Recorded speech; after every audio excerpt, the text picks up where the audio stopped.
Welcome, everyone. Welcome to Let's Talk Menopause, third annual Menopausium here in Dallas, Texas. Woo.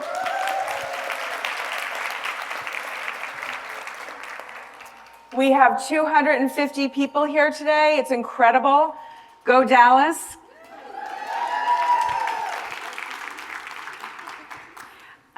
We're thrilled to be here with all of you today in this beautiful room, but also with people all across the country, as we are also live streaming this to people all over. For those of you who haven't met me, my name is Donna Klassen. I am one of the co-founders of Let's Talk Menopause, along with Samara Daly, who's, I'm sure, back in the room over there, who's the other co-founder and my partner.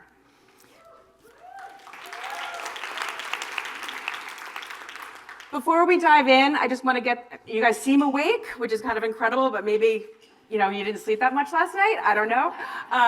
So I'm just going to ask for a raise of hands for a couple of things. Raise your hand if you're in perimenopause, menopause, or postmenopause.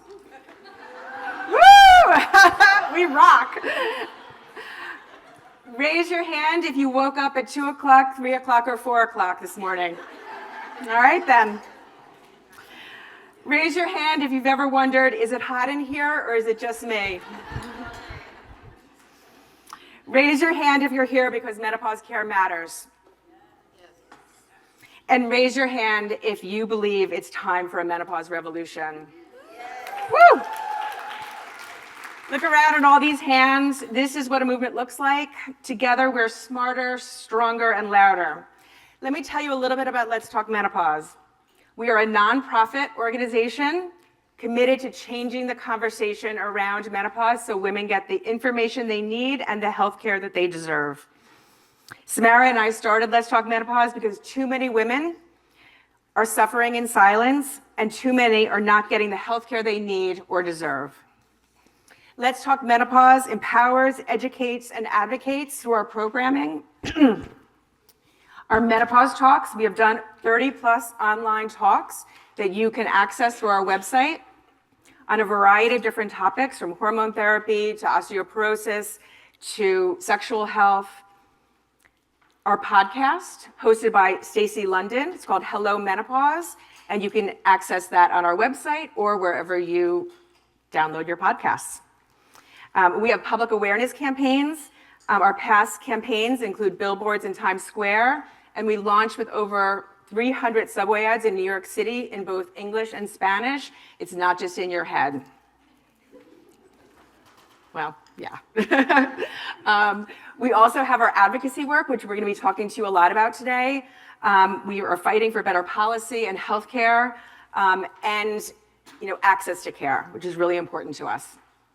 And we also have in-person events like today. This is our third annual Menopausium, but we hope to get all over the country and not just once a year, because these events need to happen to build community and to really understand what's happening and what you can do.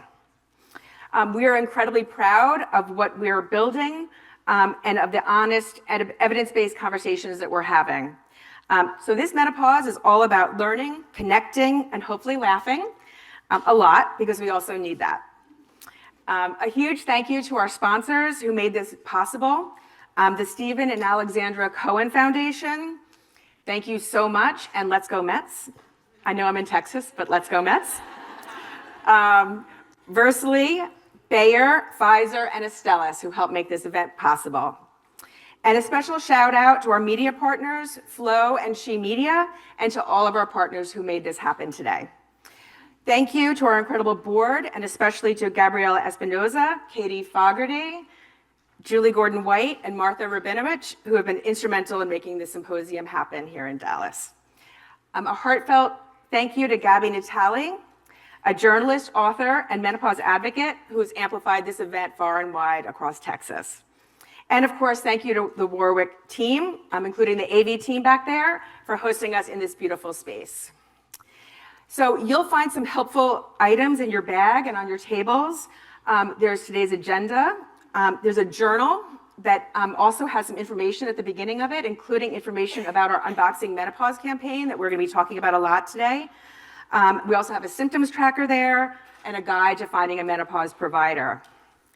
Again, you're going to be learning about the Unboxing Menopause campaign, but it really is one of the most important things that we're doing to get the boxed warning, which is the strongest label on vaginal estrogen, local vaginal estrogen.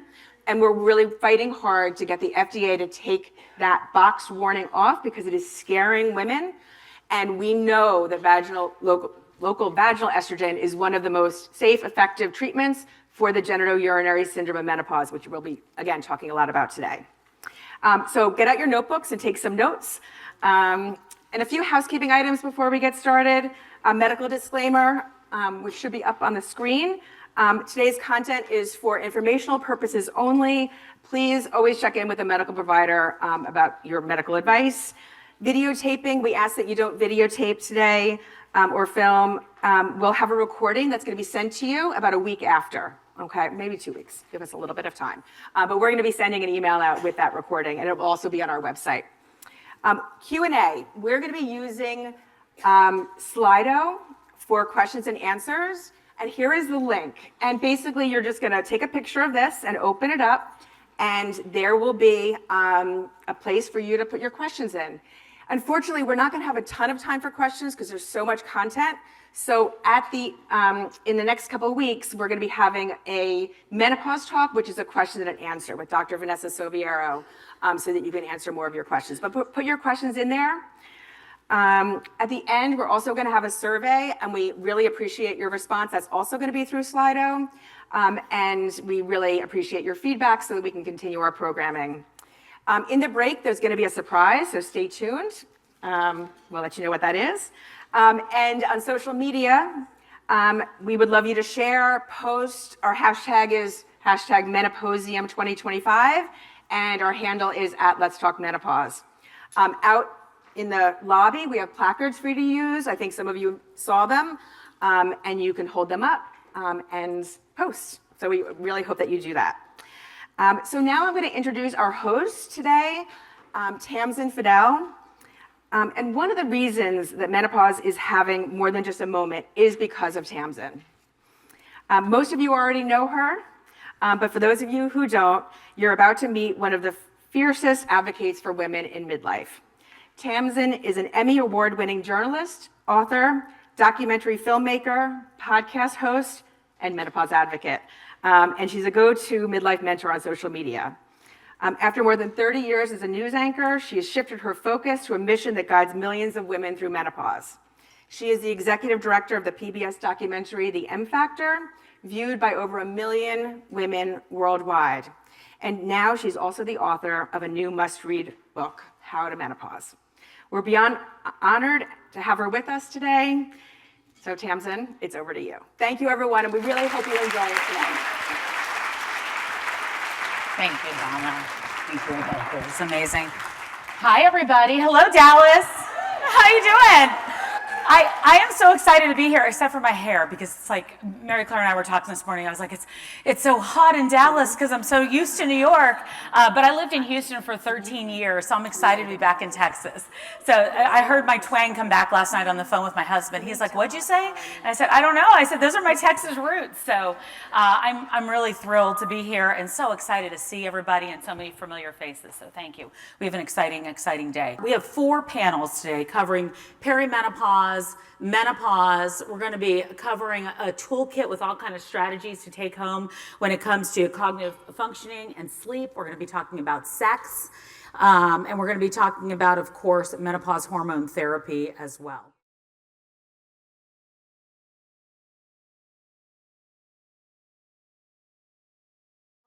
Let's get started with our first panel. It's Are You There, Doctor? It's me, menopause, perimenopause, and it's going to be Menopause 101 questions. So let's bring up our first panelist today, Dr. Cheryl Kinney, an OBGYN, Director of the Center for Female Health and Hormone Disorders here in Dallas, Texas, and the 2025 President-elect of the Menopause Society.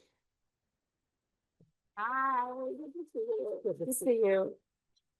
Next is Robin Noble, who's going to be joining us, an OBGYN with a master's in healthcare delivery science, medical director of Intermed, and serves as a chief medical advisor for Let's Talk Menopause.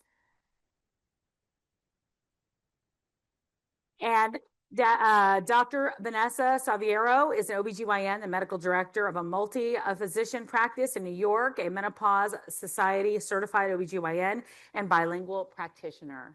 Good to see you.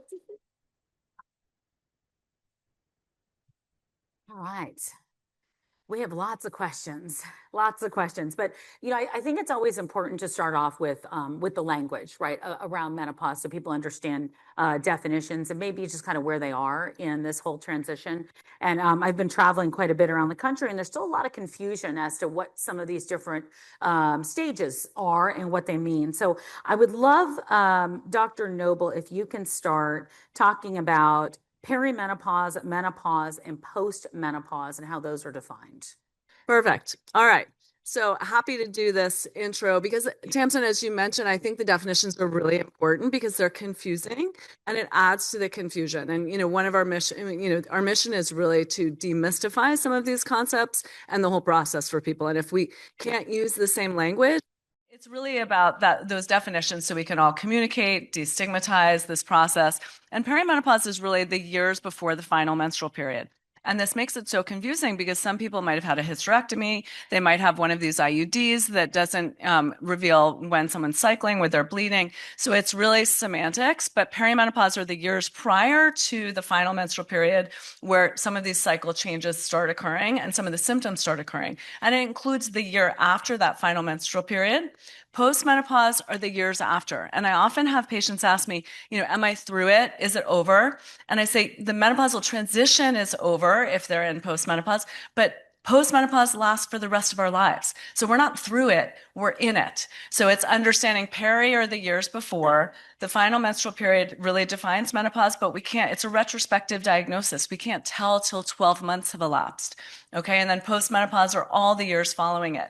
And there isn't a finite time of when perimenopause begins. It's when people start noticing changes in their cycles. Sometimes their cycles become closer together. Sometimes they get more precipitous symptoms of premenstrual syndrome, breast tenderness, menstrual migraines. We'll go over symptoms a little bit later, but it's when those symptoms start to become bothersome, you notice them, that qualifies as perimenopause. So it shouldn't be a big mystery. We can use that term. It's those years around it. And I think one other really important factor is if these cycles are changing, it can be a clue because this is really about reproductive aging. So if someone has not finished their family or they want to have a child, we need to be aware that if these changes are happening, we should act on those and counsel people. We will get better in the future with more predictive testing, but right now we don't have a test to tell us when that final menstrual period will be. And it really doesn't matter. That date is not what's important. It's managing the symptoms. A couple terms here, just premature before the age of 40, early from 40 to 45. And we'll go over in the symposium, really why it's important to treat those people who experience an earlier menopause because there's an impact on our cardiovascular system, our bone health, our brain health. Natural menopause is when we go through that naturally, whereas surgical is if someone has their ovaries removed. Medical is often induced for treatment of certain hormone-sensitive cancers. So those both surgical and medical can be more abrupt and more symptomatic for people. It's important in this slide to notice that perimenopause is a time where these hormones really go through these roller coasters. And that's why people have so many symptoms and they can be so variable that they can sometimes report that they really only have like one good week in their cycle. They're either premenstrual, they can have heavy bleeding, and there are times where we need to work up abnormal bleeding. So there are certain times where it's important to know what's kind of a normal transition and when we have to step in. And there's so many treatment options. You can see that we'll go over a little bit more, but that estrogen and progesterone are critical to so many body systems, bone, brain health, cardiovascular system. They're in our eyes, our ears, our joints. So just examples to show you how impactful estrogen and progesterone and those changes can be on our bodies. Okay, I want to talk about the 2002 study, and Dr. Kinney, I'm going to this. We often talk about that when we talk about hormone therapy. The next panel that we all have hormone therapy. So just so you're aware of that, but we want to talk, top level right now to just really understand where we are. The WHI study that's about 2002, how that became menopause care for this nurse. So it was disastrous. But in the 1980s, we gave women hormone therapy, not just to treat their menopause symptoms, but also because we were trained and we had evidence that it helped prevent cardiovascular disease or heart disease. So a group of researchers got together and said, well, hey, if hormone therapy helps prevent cardiovascular disease in these young menopausal patients, maybe it'll do the same thing for older women. So the WHI was really about whether or not hormone therapy could prevent chronic disease, particularly heart disease in older patients. Well, 5 years plus into the study, some of the scientists involved called a news conference and basically announced to the world that they were stopping the study prematurely because they had found an increased incidence of breast cancer in patients who took hormones, an increased risk of stroke in patients who took hormones, and that it turned out the hormones didn't really help cardiovascular disease according to their findings. So the consequence of this was a dramatic shift in women's thinking and in doctors' thinkings. Women stopped using hormone therapy. Prescriptions in the United States plummeted from, I think it was 90 million to 10 million. Now it's down to 4 million. The doctors at that time basically started telling women it's dangerous to take hormone therapy. And then an entire generation of medical students and residents were trained that hormone therapy was dangerous. And so this left a large proportion of our population at risk for chronic disease. Well, thank goodness there were doctors at the time, and Dr. Malone was one of them, who looked at the data and said, wait a minute, that doesn't look like it's correct. Now, there weren't a lot of people who did that, but there were enough. And then there started to be a groundswell of people who really started to analyze the data. And over the last 20 years, every single one of those findings really has been walked back. So, for instance, we now know that hormone therapy is cardioprotective. You start it early, and for the rest of your life, you will benefit from taking those hormones. Same thing, if you're young and healthy and under the age of 60, when you start hormones, the risk of stroke is almost minuscule. And as far as breast cancer is concerned, and that's what this slide is about, all the groups should have a placebo group, which is the one in pink, that's exactly the same. Those are the women who didn't get any hormones at all. Well, look at that. You can tell with the group in which they concluded that hormones caused breast cancer, that there is something wrong with that placebo group. And again, doctors like Dr. Malone looked at that and saw it at the time. And we also have to keep in perspective, because now we know that other drugs are even more risky than hormone therapy, even if there is an increased risk of breast cancer. How many of you are on a statin? Yeah. So the increased risk of breast cancer with a statin use is twice what it is with estrogen therapy, according to this study. So again, a lot of the dogma that came out of the WHI in 2002 has now been refuted. So let's go back and talk about perimenopause, because that can be a very interesting time. And I really want you, Dr. Fadal, to jump in and talk about so many changes are happening day to day in our lives with our symptoms. We go back and talk about some of the most common symptoms of perimenopause, since we know there's not just official testing. Okay, we have to look at our symptoms and determine where we are. Yeah, so perimenopausal symptoms are pretty much the same as menopausal symptoms, except I would argue sometimes even worse. Now, for many women, perimenopausal symptoms can either start a few months to a few years before their last menstrual period, or for some, perimenopausal symptoms can actually start about 10 years before their last menstrual period. And if the average age of menopause is 52, that means if you were going to go into menopause at 52, your perimenopausal symptoms could start at 42. But if you were going to go into menopause at 45, then your symptoms can start in your mid-30s. So it's different for everyone, and no one knows when they're going to go into menopause. So not all women experience symptoms, most do. And many people frequently report that their cycles become erratic, whereas some women say my periods are every 2 weeks, they're very heavy, I have clots, I miss one period, I miss 6 periods. So it's very different for everyone. Very common symptoms are also like menopause, hot flashes, night sweats, irritability, not sleeping. A lot of women say, I never had PMS symptoms, but I have them now.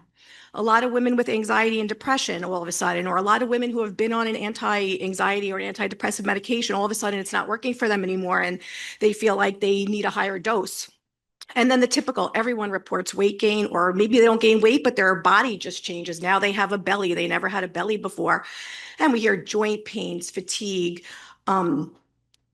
headaches. A lot of women report headaches. They never had headaches. Now they do. And a lot of women also report palpitations, and they're going to their cardiologist because they think they have a heart problem, and they don't. Decreased libido is also very common. But what I think is very important for women to also understand about perimenopause is there are many, many women who have perimenopausal symptoms and their periods are still completely regular. So they don't associate their symptoms with perimenopause, and neither do most of their doctors. If we talk about menopause, not just the symptoms, obviously. Dr. Kinney, I want to talk about the long-term implications of menopause, because I think it's important, and I think we're starting to move into that conversation so people realize we're not saying, okay, I've got a few symptoms, but they're tolerable symptoms, so maybe I don't need to talk about hormone therapy, right? But there are long-term implications of some of those symptoms and of menopause in general. Can you discuss that? Certainly. So we know from data from young women who had to have their ovaries out because of cancer or pathology of their reproductive organs, that if we don't give those women estrogen, they are much more at risk to develop cognitive problems and heart problems, and obviously bone problems. And so younger women who are in their 40s that are starting to have symptoms that their estrogen is running out, so perimenopause, you need to bring that up to your doctor, because that has long-term health consequences. So if we get those patients started on hormone therapy early, for the rest of their life, their brain, their heart, and their bones benefit.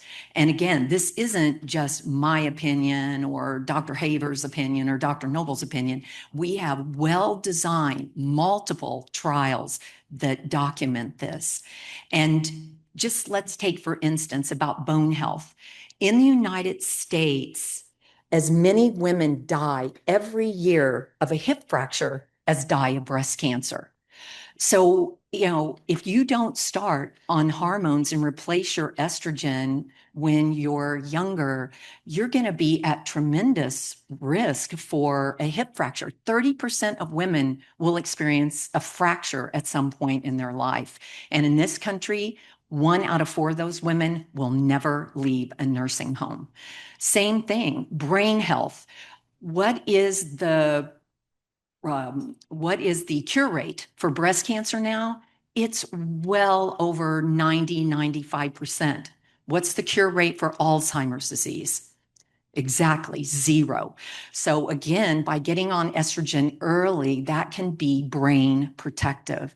And then lastly, the cardiovascular disease. Just last month, Matthew Nudi and his colleagues at University of Pennsylvania published an article based on the WHI. They went back and looked at the data again. What did that show? That women who were on hormones had decreased cholesterol, decreased LDL, your bad cholesterol, increased HDL, your protective cholesterol, and decreased insulin resistance, which means you're less likely to have belly fat. And lastly, estrogen decreases your lipoprotein A, and there is no statin, no exercise, no supplement, no diet that's going to do that. So again, long term, we now know that women who start their hormone therapy early get a lot of protection. Lastly, women who start their hormones early have a 3 to 4 year benefit as far as longevity compared with women your same age who don't start hormone therapy.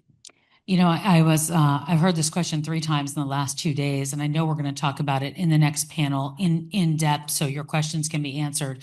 But when we talk about how long you can stay on hormone therapy, I had somebody raise their hand yesterday and said, like, how quick can I get off of it? How long? Yes, take the mic back. Sorry. You can stay on hormone therapy until they put you in the grave. I mean, thank you. We should not be subject to age discrimination. We shouldn't. Men stay on testosterone until their 80s. So women can have hormone therapy as long as you want. Now, every year after age 60, I would encourage you just to have a conversation with your doctor. Make sure your risk hasn't changed. If you got a blood clot after your hip replacement, or you've developed high blood pressure, it doesn't mean you have to stop your hormones, but you need to have a conversation about that with your doctor every year. Why? Because age is a risk factor. And as long as you're under 60 and pretty healthy, you can take all the hormones any way you want: pills, patch, ring, spray, gel. But over 60, I would just advise discussing it every year with your doctor. And as long as your risks are still low to moderate, that's your decision to continue. Thank you. All right, so we talk about a sign and symptoms, but Dr. Salviera, I want to talk about how the symptoms differ according to race, ethnicity, and socioeconomic status. Can you go into that and drill down into the SWAN study as well? Yeah, so there was a study done. It was called the SWAN study. And what it really studied was the menopause transition in women. And this was a study that actually had 5 different ethnic groups in it. It had whites, it had African Americans, it had Hispanics, Asians, and Japanese. And we learned a lot of things from the SWAN study, but we learned that women who start having vasomotor symptoms after menopause, so after their last period, had symptoms on average for about 7.4 years. But women who started having their vasomotor symptoms, so hot flashes and night sweats, in the perimenopausal period, actually had worse symptoms and longer symptoms, and their symptoms can last on average for 12 years. We also learned from SWAN that women who have moderate to severe hot flashes or persistent hot flashes actually have an increased risk of heart disease in the future. Then we also learned that different ethnic and racial backgrounds experience the menopausal transition differently. So we found that Black and Hispanic women actually enter perimenopause much earlier than other women. So for many of these women, they're actually in their 30s when their perimenopausal symptoms start. We also found that Black women and Native American women actually have worse vasomotor symptoms, more persistent, more severe. And on average for Black women, their symptoms can last for 10 years. That's a really long time. Hispanics were not that far behind them, and their symptoms lasted on average for about 8.9 years, where white women had symptoms for about 6.5 years. Japanese and Chinese women actually had the least severe symptoms, and they lasted on average for about 5 years. So we really need to take this information into consideration when you have someone sitting in your office. Every conversation you have is different based on that person, based on their background. And the other thing we learned from SWAN is that women from different from lower socioeconomic status, despite their ethnic or racial background, they also had more severe symptoms, and they also went into menopause earlier. We also know there is a strong heart study. Can we talk about that? Yeah, that was the one where we got the data about the American Indian women. That wasn't part of SWAN. I just stuck that data in there. But yes, and that they're also at higher risk for heart disease. You know, when we talk about this and we talk about needing research dollars and funding, what do we need next in terms of understanding how different all of us go through menopause? Because it really, I mean, we're talking about so many years, we're talking about so many symptoms, so many different variables. What is that going to take in terms of a larger study? Well, I think what's very important is that we realize perimenopausal and menopausal care is very individualized. And I think it's really more, we really just have to get the education out there. So for example, we commonly get women that come in and say, oh, I have hot flashes. I'm just going to wait it out. It's just going to pass. And it's our job to say, well, for you, your symptoms on average can last 10 years. Do you really just want to blow it off or wait, as opposed to maybe your friend who their symptoms may only last 6.4 years. So for me right now, I feel like our biggest thing is we need to educate not just patients, but we really need to get out there and educate gynecologists. Most of us were not trained. We weren't trained to do this. We weren't trained about hormones. I was trained in the time where we didn't even talk about it because it was after the WHI. So we didn't even learn about it. So I think we really have to educate people and the differences, woman to woman. Even if you're within the same racial ethnic group, it's still going to be different woman to woman. So it's really just educating everybody. Yeah, and I just want to say this, if you are going to a doctor or dealing with a doctor who says, listen, your symptoms just aren't that bad, or, you can get through this time, or they're not really willing to have that conversation, then you do have to find another doctor. And that's why I get so excited when all of these doctors and physicians are here and stepping up and talking about it and saying, look, it was not something that was taught. They have taught themselves, they've researched, they've studied, they've spent hours and years really understanding all this and putting it together and talking about it one-on-one in an office. And so it really is it's a privilege to have them here on the stage. So it's also thank kind you. of frustrating because I was talking to Mary Claire yesterday and we were saying how since we weren't trained for this, I Sure. think back to the times where I blew patients off. They would come into me and say they had joint pains and I would say, oh, it's not related to your cycles, and I look back now because I didn't know. And I wish I could remember all those specific patients that I gave misinformation to. And I wish I could go back and to apologize to all of them because we weren't trained. Well, you don't have to apologize because you're here now and you're changing you. so many, many lives. So thank you for that. Thank you. So Dr. Noble, I was wondering, can you walk us through the available non-hormonal treatment options? Because we do know that there are some women, the numbers are very low in terms of the number of women that are taking hormones or maybe want to or cannot. So can we talk about some of those changes that are available? Sure. And I just wanted to piggyback on what Dr. Seviero said. We also need to educate all of the doctors in other specialties because those patients that present to cardiologists or dermatologists or their internists, our job, really everybody in this room, is to spread this knowledge because too many people don't get access to the information, and we really have to continue advocating for ourselves. The other thing about treatment options is people need to understand there isn't one right way to play this. There isn't one right answer. Everybody's journey is really different, and people should be empowered to do what they feel comfortable doing. So for some people, they might want to do hormone therapy. They might want to do a lot of other things. Other people might want to do kind of natural options, double down on exercise, lifestyle behaviors. So what I tell my patients is there's so many treatment options available. It's about what you want. It's about your philosophy. It's about the severity. Again, with some caveats that if they're very early with this onset, we really should treat, but there are not a lot of shoulds. This is about what that person wants. And I think we need to be empowered to do what we feel comfortable with. And then I'm a big believer in trials. It can make sense to try something. If symptoms are worse, then we need to go on to the next thing. But the goal is to make things more palatable to help us lead our healthier lives for the next decades. So non-pharmacological treatments, we want to double down on lifestyle changes, healthier eating habits, avoiding ultra-processed food, sleep hygiene, limiting alcohol, recreational substances, movement, and exercise. And this is about what fits for your lifestyle. So things like yoga and acupuncture, if someone wants to pursue that. Now, here's another, comment about some of our data. We don't have all the answers, which is clear. So if the Menopause Society finds there's no benefit of acupuncture, that might not, bear to be true over the years. So I think we have to have a healthy sense of humility that we don't have all the answers. Try what feels right to you. Let's try to avoid anything that's harmful. Avoid getting taken advantage of. There's not great data on any of these supplements. So I think let the buyer beware. If you feel that probiotic really helps you, then tell my patients, go ahead and do that. But some of these things can be harmful, and people are making an awful lot of money off some of these things.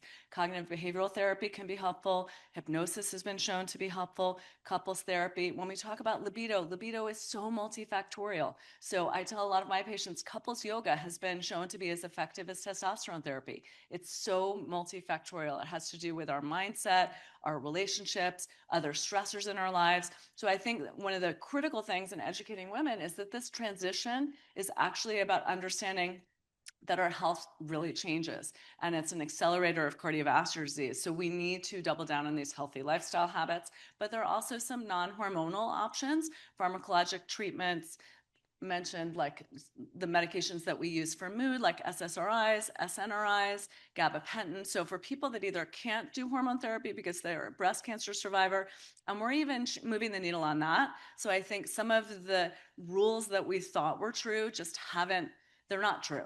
So there's a lot more room than I think people understand, but people can try some of these medications. There's even a stellate ganglion blockade, which is when they put a needle and block a nerve. So there are things that can fit with what, your lifestyle, your philosophy.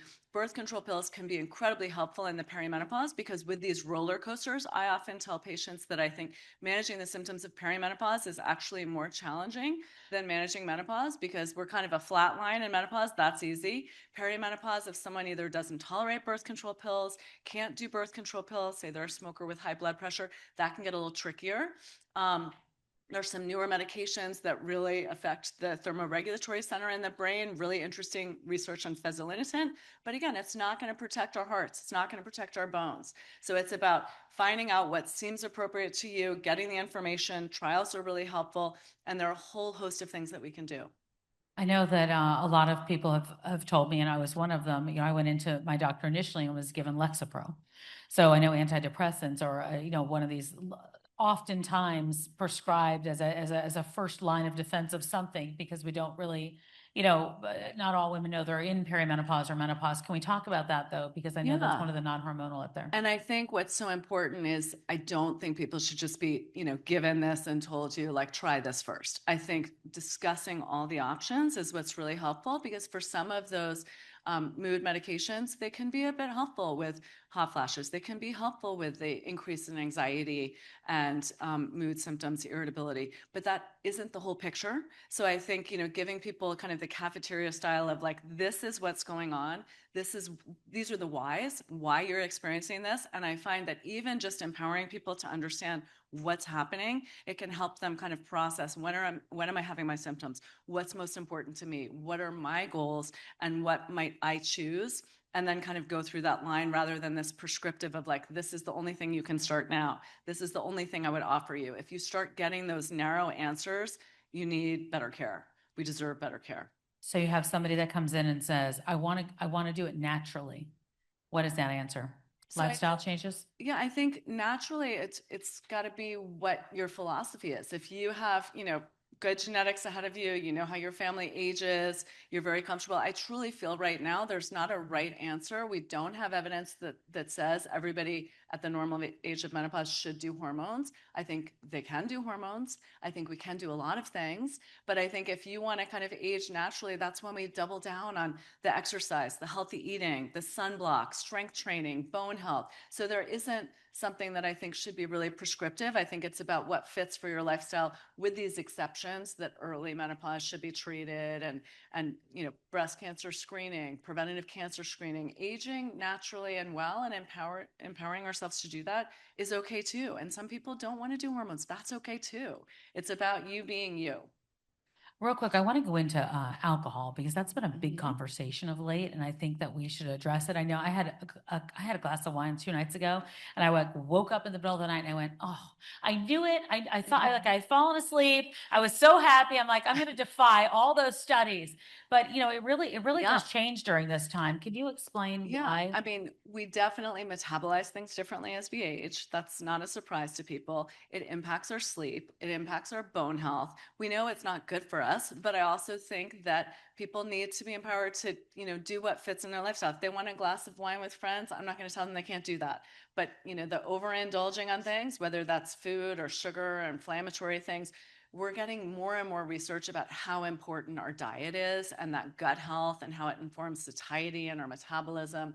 Alcohol, all of these things are interrelated with bone health and cardiovascular disease. Do you have anything else to add on that, either of you? You can jump in. Jump in. Yeah. I was going to say, I always tell women too, and I'm not saying I don't drink wine, but women who drink 1 glass of wine a day actually puts them at increased risk for breast cancer, 1 in 1,000 risk, which we quote is the same risk of going on combination hormone therapy. So when you put into perspective, drinking 1 glass of wine every day, same risk. And if you drink 2 glasses of wine every day, that increases your risk of breast cancer even more than going on hormone therapy. It's really about choices, right? And what fits for what we're willing to do. And I just want to take the opportunity to let everybody know that we finally know what causes hot flashes. For decades and decades and decades, we had no earthly idea. We do now. And we have one drug on the market that targets that part of our brain that specifically knocks out the hot flashes. And here's the nice thing. Our sleep center and our mood center are very close to that. So these drugs, and there's another one coming out this summer, these drugs are non-hormonal, they're oral, they don't have a lot of side effects. And if hot flashes and sleep are your big quality of life issues, you may want to ask your doctor about this new category of drugs that are very effective. But unfortunately, let's talk about drugs and drug prices. These medications aren't cheap, and we need to advocate for better coverage for all these options. So sometimes we deserve these options, and some of the easier hormonal options are just not covered well. So I think those of us that practice taking care of all women, we've got to be real about what people can afford, what is realistic, and what their insurance will cover. Let's talk about that. You know, we have women that are working hard to advocate for themselves because that's where we are right now, and that's what we have to do. It can be hard to access a menopause informed provider. It just can.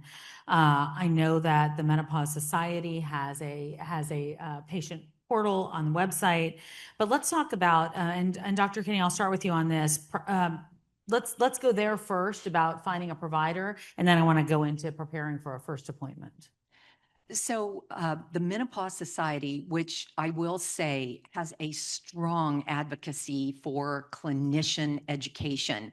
So we've got lots of doctors here who, thank you, who educate consumers. And we do have a lot of consumer information on the Menopause Society's website, but it's menopause.org.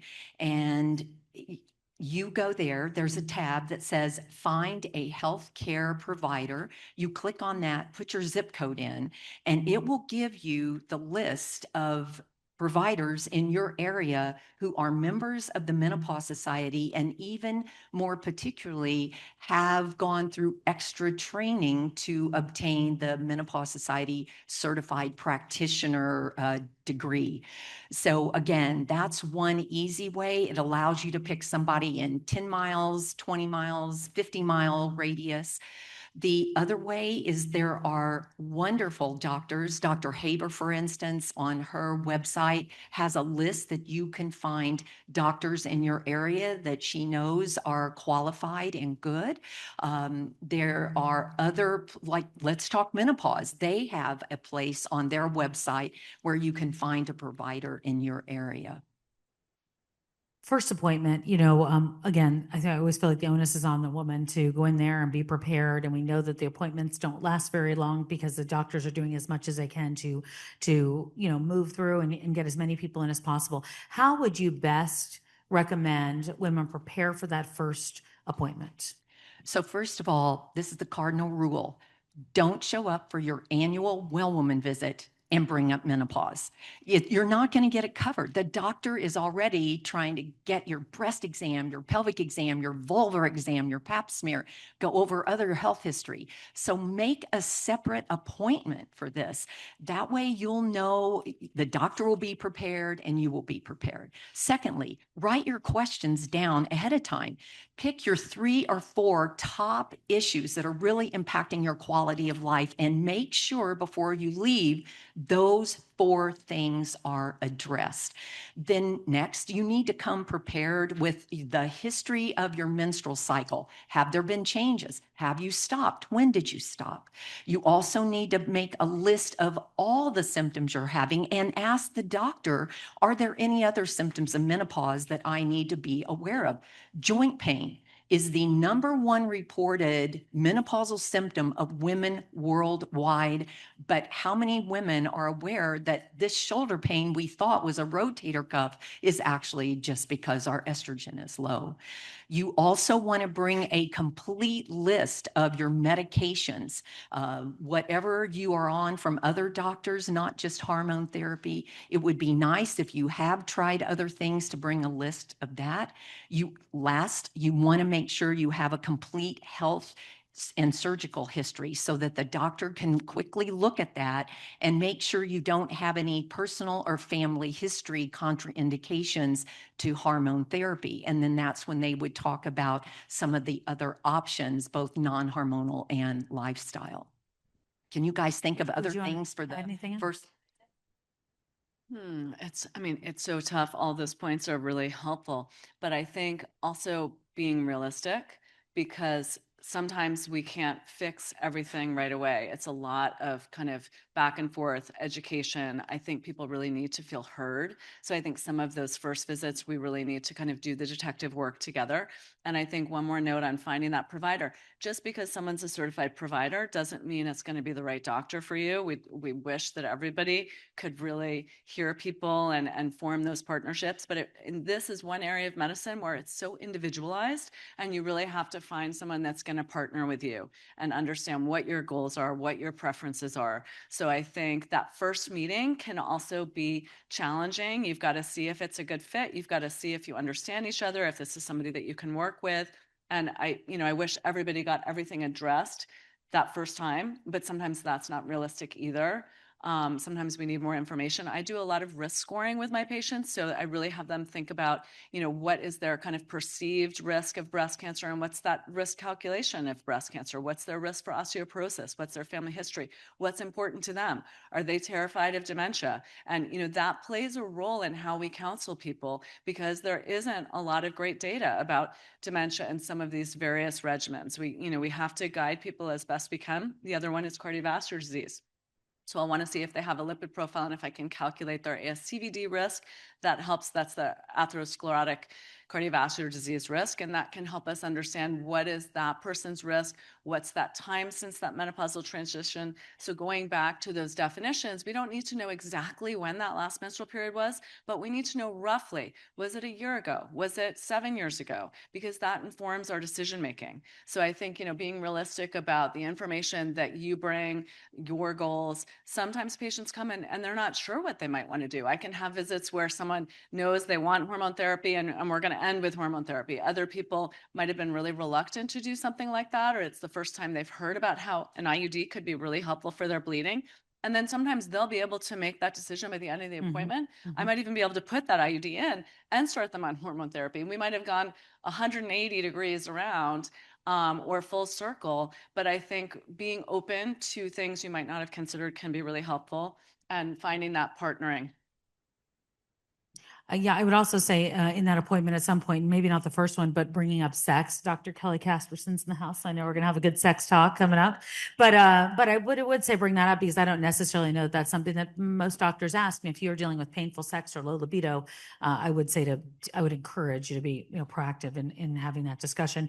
Telehealth options also, Dr. Sharon Malone is here, can speak more on that with Alloy. So those are some incredible options to get to women that might not have menopause specific providers in the area. I know we want to take some questions coming up. Are there any final thoughts that you all? Yeah, yes. I just wanted to add something. So most women, when you go to your gynecologist and you bring up perimenopause and menopausal symptoms, most of you are going to be dismissed. The gynecologist doesn't really, they don't have the information. They don't want to address it. They don't have the time. So you have to also be able to speak up for yourself. Don't be shy and advocate, because when you do find somebody, don't think that you can't bring it up. My last 2 doctors ignored me, so therefore it's in my head. Like, speak up for yourself, advocate for yourself, because there are doctors that are going to address it. So it's very important that like she said, not all doctors are going to do it, but advocate for yourself because you will find people that will listen to you. Yeah, absolutely. A couple red flags too. Red flags are if people say, oh, that's all perimenopause, because sometimes some of these symptoms can be something else. It could be a thyroid disorder. So there are times where we need to do the detective work. We need to do the testing. Most of the time, testing's not needed. But if somebody lumps everything and kind of blows it off as perimenopause, that's a red flag. Yeah. If somebody dismisses everything and says this is all normal, that's a red flag. So a couple things like that can be, good indicators to you that maybe you need to find a different provider. Perfect. Thank you. Yeah. Somebody told me recently that her doctor said to her, listen, perimenopause is just trending right now. Don't worry about that at this point. I was like, what? If we could get to a place where it was trending. Okay. Okay. One other thing. Okay. The other thing is sometimes people have been on birth control pills for 2 decades, and then they come into my office and they say I'm having weight gain, stressors, can't sleep, and they think it's all perimenopause. If they're on that same pill, it's actually not hormonal. So we've got to remember that this happens in a time in our lives when there are a lot of other stressors. Sometimes people have aging parents, teenage kids, empty nesters, financial stressors. So sometimes it's not all hormonal. Sometimes it is all hormonal. Right. So I think we need to be open to that too. Thank you so much. All right. So I know you all have some questions. I hope you got, this is not a shy room, I assume. So we're going to bring the mic around to ask questions. I think we also have some questions online. So if you want to raise your hand and we'll run the mic over. Is that the best way to do it? Yes. Yeah. All right. Okay. So the mic works. So if you want to, raise your hand, and we also have a QR code there for Q&A if you're Yes. watching us virtually. Okay. I was just really amazed about the conversation around the SWAN study.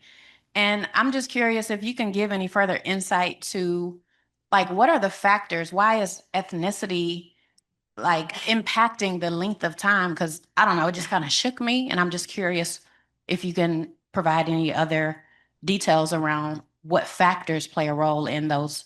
We don't really fully understand why. Sometimes we think a lot of it is cultural. Everyone looks at their symptoms differently. Certain cultures don't talk about symptoms. Certain cultures normalize their symptoms more than other people. Certain cultures may have more pressing issues going on in their lives or their cultures where they minimize their symptoms and, okay, it's a horrible hot flash, but I have really other things going on. And again, every nationality is different in terms of how their family talks about it, how their mothers did it. So I think there's a lot of factors. There's also different health risks in different populations, which also plays a role. So we don't fully know, and there's definitely a lot more research that has to be done to understand that fully. I just want to add that we know social determinants of health and basically socioeconomics, stressors, anxiety, they actually all increase health risks, and they increase that perception. Pain can be different, hot flashes can be different, and they're epigenetics. There's now evidence that, the stressful experiences and patterns of abuse or poverty all actually impact our health. And that can be some of the factors where people experience these things more readily for longer. And sadly, they get less access to care. So one of the most important things we understand is different ethnicities, particularly in this country, don't even have as much access to care. So not only do people experience those symptoms longer and more severely, but they're probably getting less care for it. So that's why people in this room, we all need to advocate for better care for all ethnic groups and better access. I don't know if you have anything to add.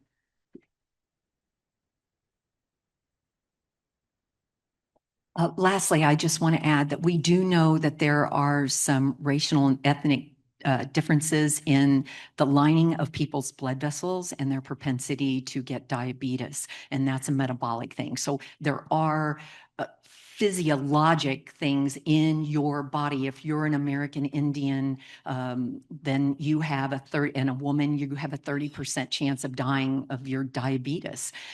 So again, if you're African American, we know you have more risk of high blood pressure or stroke. So those type of physiologic things also impart you to more severe hot flashes, particularly. I've been reading and hearing and listening to podcasts and the news, and I'm hearing more and more about how GLP-1s are now being introduced into the menopause world and how they are helpful with some of these symptoms and high cholesterol and heart issues, obviously with weight. And I'm just curious now that this is kind of I know I had the conversation with my OBGYN just recently about how a lot of her menopause patients are now taking one to help with some of these symptoms. And I was just curious about your opinion about that. Yeah, I'm going to pass the mic around so that we can all have an opportunity to talk about this, because I think this is really, we're right on the forefront of how this can, impact our health. We know, though, that weight and obesity actually impacts all of these things. So I think it's not probably GLP-1s by themselves. I think it's getting the weight off. So no matter how we can get that weight off, that's going to actually impact our risk of diabetes, cardiovascular disease. But we're seeing really interesting things with these GLP-1s. By getting the weight off, it actually impacts PCOS, endometriosis, all these other health issues. So I think it's about getting the weight off in the way that fits for you, whether that's medications, whether that's healthy lifestyle. It's incredibly difficult to be successful with just lifestyle changes. So we know even bariatric surgery, they just did a head-to-head comparison on cost between bariatrics and GLP-1s. So I don't think there's a right answer, but I know it's so interrelated in our sleep, our satiety, cardiovascular risk, bone health. So Danielle Hartoda and her colleagues at Mayo did a study on the GLP-1s, women who did not take estrogen or hormone therapy and women who did. And the drugs are much more effective in women who are on hormone therapy at the time they're getting their GLP-1s. So there is some connection. Well done for you. Thank you. I deal with brain health, so I'm super excited that you guys brought in brain health into the conversation. But I have a question for me and a lot of my friends, because we've been on the hormone replacement, not the pill, for a while. And literally 3 gynecologists said, oh, we won't know if you're in perimenopause or menopause if you're on a pill. We have no way of finding out. Yes, I have the symptoms. I know I'm in it. But how do we know that this is the time it ended, like the period has ended if you're on the pill? Because there's so many women we're talking and like, I don't know, should I get off the pill now? Should I risk getting pregnant? Like, what do I do? Yeah, that's a good question. So, if the average age of menopause is 52, there are some OBGYNs that'll allow their patients to be on birth control anywhere from, age 52 to 55. Because we don't know if you're in menopause, you're right. You don't know if you could still get pregnant. So I tell people there's no reason to come off of it unless you have any other medical issues. I tell them to just stay on it, and then we can either come off and transition you into menopausal doses, or some people just want to know. So if someone really just wants to know if they're in menopause, if they stop their pill, then we see if they get their period. I'm not big on checking hormones, but some women, if they come off the pill, we can check what are their hormone levels and maybe say you may be in menopause, but you don't know if you're in menopause until it's a year without period. So even if you don't get a period right away coming off the pill, it doesn't mean you can't conceive. So if someone doesn't want to be on the pill anymore, then we talk about other options of birth control, such as the Mirena IUD or the Kyleena IUD. And then we can always add estrogen if they have symptoms. Yeah, I would just add too that family history can play a role. So I often tell my patients that we guesstimate, right? We keep you on until probably the normal age. If you have a family history where people tended to be under 50, maybe we can segue you to either hormone therapy if you want that, or take you off around 50. If people have a history where women in their family really cycled into their mid 50s, we know it's probably going to be longer, but you're absolutely right. We guess, we talk it through, we talk about family history and what people want. Okay. If you're on birth control pills and start to develop symptoms of perimenopause, I take my patients off the pills for 6 weeks, draw a blood test and an FSH. If it is over 50, that is fairly good evidence that you are menopausal. I agree, it doesn't fit the definition where you have to go a whole year without a period. But at that point, I go ahead and discuss options for the treatment of the perimenopausal, menopausal symptoms with the patient. The only issue I have with that is you can have an FSH that's quite high and you could still ovulate. So you could still have an unplanned pregnancy. control has to be a part of the conversation until you actually are in. Yeah. Yeah, and the testing can be really confusing. Someone can have an elevated FSH and someone can say they're menopausal when they're actually not. They could ovulate 4 weeks later, or they could have tons of perimenopausal symptoms and they could have a totally normal FSH and people say, oh no, it's totally normal, you're normal. When we know they're not, the next month they could skip cycles for 3 months and have a much elevated FSH. So the testing really has to be, suspect. I always say, honestly, if you feel good and there's no reason to come off it, why? So why come off of it to see if you get symptoms? I kind of feel like if you feel great and you're doing great, stay on it. Keep feeling great. I like the keep feeling great. Yeah, keep it up. Well, I'll take that. Okay, we have a question from online, and then I see we have 2 hands in the back. Yeah. Do you want to start with the online question? Sure. So there was a question around diet and nutrition and any changes we should be thinking about that in terms of what we eat. Okay, so changes in diet, nutrition, and what you should be eating during this time, and any changes that should take place. Oh, I could go on a long time about diet. All right. I mean, know. We got 8 minutes. there is no one right diet that fits for everybody. That's been clear over decades where we've been given bad information about non-fat diets, all of these other things. We know in certain areas of the world, blue zones, more and more plant-based is really healthy for us. That's probably the best diet in terms of longevity. We should try to get more proteins, but we can still get plant-based proteins, more fiber, avoiding ultra-processed foods. I tell my patients when someone says you need 100 grams of protein, I don't even think that's feasible or possible. I don't think we should be doing we could have differing opinions in the room, but I don't think we need to be doing protein powders and all these other things. I think eat real food, know where it comes from, be able to pronounce it, be able to make it in your kitchen, do what works for you and make it livable. So there were some interesting studies that women that ate better nutritionally had a prolongation for the onset of menopause. And we know from studies that that has longevity benefits. So I agree with the dietary information. Okay, we have 2 questions in the back. If you put your hands up high, we'll get you a mic. I just wanted to go back to the birth control conversation. I am not a doctor, but I am a menopause specialist. And I always ask my clients to talk to their doctors about reconsidering birth control when they're at that menopausal age, because birth control suppresses ovulation. You don't have progesterone unless you ovulate. If you don't have progesterone, you have mood issues, you have sleep issues. There are a lot of things that happen in terms of your regulation and production of cortisol, which really affects women. I heard all 3 of you mention it. Can you address that? Yeah, I mean, what I'll try to distinguish is when we want to suppress ovarian function in that perimenopausal period where we're having that roller coaster. That's where birth control pills are incredibly helpful, because you're absolutely right. They suppress ovulation, they control those hormone levels, and people can essentially avoid perimenopause. But once that ovarian function ceases in menopause, which again, we've pointed out, we can't always tell exactly when, but once that's happened, we don't need these higher doses to suppress ovarian function.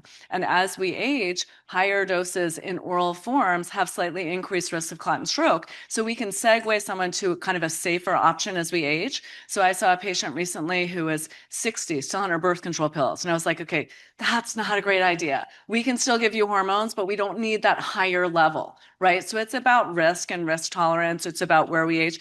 I still do have some patients in their 60s that are having normal ovulatory cycles. It's rare, but we can see it. So we need the higher doses to suppress ovulatory function, and we need the lower doses when we no longer have to do that. Does that make sense? And we can still use progesterone in hormone therapy regimens, which we'll hear more about, but that dose depends on whether we're competing with ovarian function versus when that's kind of ceased.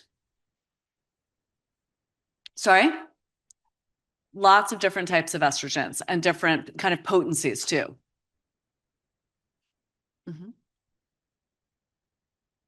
Hi. A lot of time at this stage in our lives, a lot of people have complex medical histories where they're under the care of a lot of different physicians. And what I've found is, sometimes you're on board with the OB-GYN, but you're seeing an endocrinologist for something, or, you're under the care of an oncologist just because you're doing post-cancer care and screening and surveillance. And maybe one physician's on board and one physician's not or has some questions. So how do you kind of rally the team? Do you recommend, maybe one physician speaking to another, talking about the whole patient, instead of just like segmentals into their specific specialty? Yeah, it's a really good question and it's really complicated. It really should be interdisciplinary. The more complicated it gets with oncologists and cardiologists, we really do have to talk. But as we're all aware, it's harder and harder to find that time, find that provider that will really go that extra mile. That's where a primary care provider can be really helpful. But in reality, a lot of the times you're not going to have agreement. And I have a lot of times where a patient comes from an oncologist where they've told her no, and we talk about shared decision making and the nuances of it. And she might end up wanting to do something where the oncologist said they're not comfortable. So we very often deal with situations where you might not have everybody on board. So we've got to do our best to counsel that person, talk about risk tolerance, talk about what their goals are. And that interdisciplinary discussion is really valuable if we can make it happen. Anything to add? Hey, Okay. I think this might be her. Just to add to something that I also use those opportunities when I have a patient come in and my primary took me off the hormones or my other doctor took me off. As much as I'm like, "Ugh, I don't have the time to call," I use that opportunity to pick up the phone and call the other doctor to discuss it, not just for that patient, but just to give them that little extra education. Because if us as gynecologists don't know, the primary is not going to know, the cardiologist isn't going to know. So I try to use those opportunities to, even if it's just a 5-minute little education in a non-judgmental way, just to help educate them too. I like that. And one thing that's incredibly important is I think doctors sometimes don't realize the power in their words. Yeah. And sometimes somebody will just kind of hint at something like, I don't know that that's such a good idea. And it's incredibly harmful. And I think, people are told, even if they've had a hysterectomy, you'll hear later that estrogen for the rest of their lives, there are more benefits. And I see every week people being told, you should kind of be off that. Aren't you old enough? And it's incredibly harmful. So I think it's, again, all of our responsibilities to educate the doctors, understand that people don't know everything. We've learned a lot and we've made some mistakes. And for that, I'm really sorry. Well, I think it's about taking charge of our health, right? And then that's what you all are here educating all of us to do. So that's the best part. Hi, great conversation. So my name is Shanta Colette, and I have a question for somebody like myself. I've had a stroke, a heart attack, I have ASCVD, and I have the LPA biomarker, and I cannot do HRT. Are there any like non-hormonal clinical strategies that actually have been proven for someone like me to use? Well, it depends on what your symptoms are specifically, because, if you're having the vasomotor symptoms, so the hot flashes and the night sweats, there are a bunch of options that we already mentioned. If your issues are mood, irritability and stuff, then we would try, maybe one of the SSRI, SNRI. So it really depends on your symptoms. It's yeah, that's really tough. So then you would have to really probably more focus on lifestyle changes for your heart health, for your bone health. So yeah, you're pretty tough. We'd have to have a panel discussion about you. And don't forget the vaginal health. We'll hear it's very easy. Nobody should be suffering from vaginal dryness, pain with sex, urinary urgency. There's a decreased risk in urinary tract infection by about 50%. And there's no timing criteria there. You can be in your 70s and start vaginal estrogen. So we'll hear more about that, but nobody should be suffering from that. Please tell your friends, your mothers, your aunts, sisters. Exactly. So don't put up with that. Yeah. Yes. Vaginal estrogen. Yes. All right. We're going to wrap on that note, because we're going right into hormone therapy. We're going to wrap up this panel. Thank you for being so generous with your time. I'm so appreciative.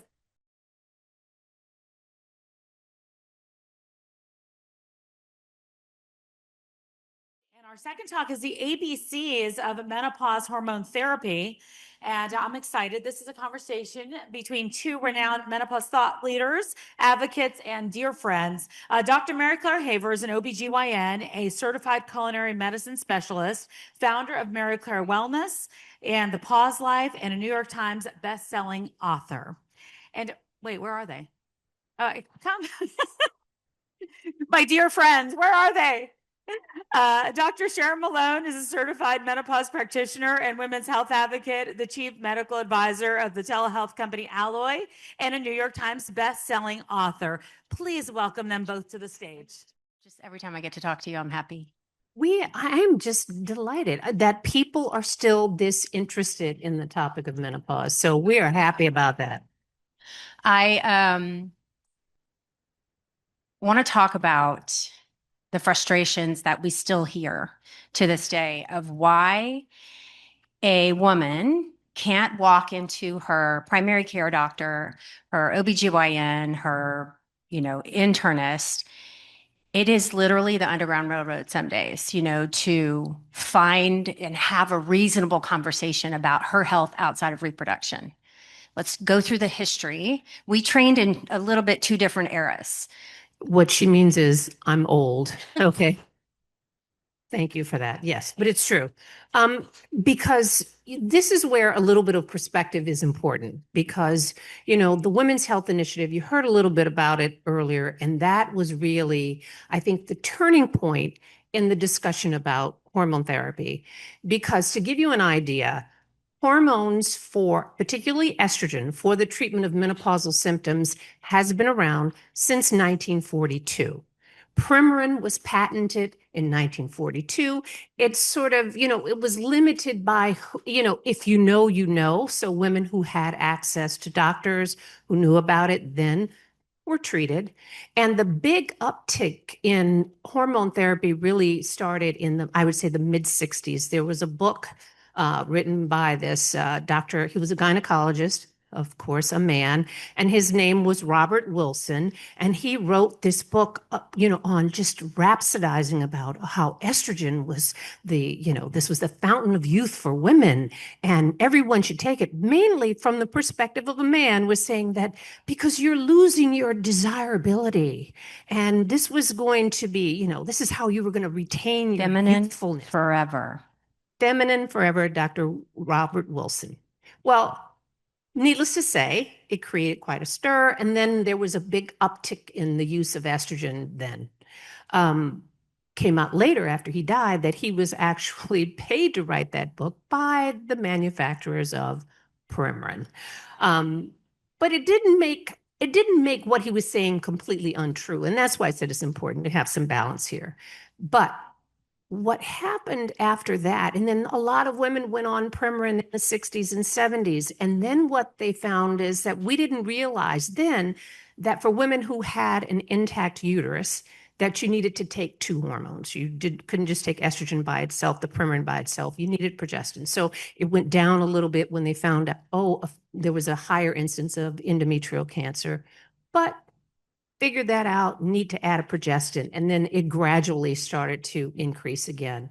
And when the time I came around, and I was in medical school in the mid 80s, and the discussion about hormones for postmenopausal women was actually quite positive because we had the benefit of these observational studies. And all that means is, just look at a group of women on estrogen. The biggest one was called the Nurses study, where they just said, look, here's some healthy women and let's just watch them through, the transition and beyond.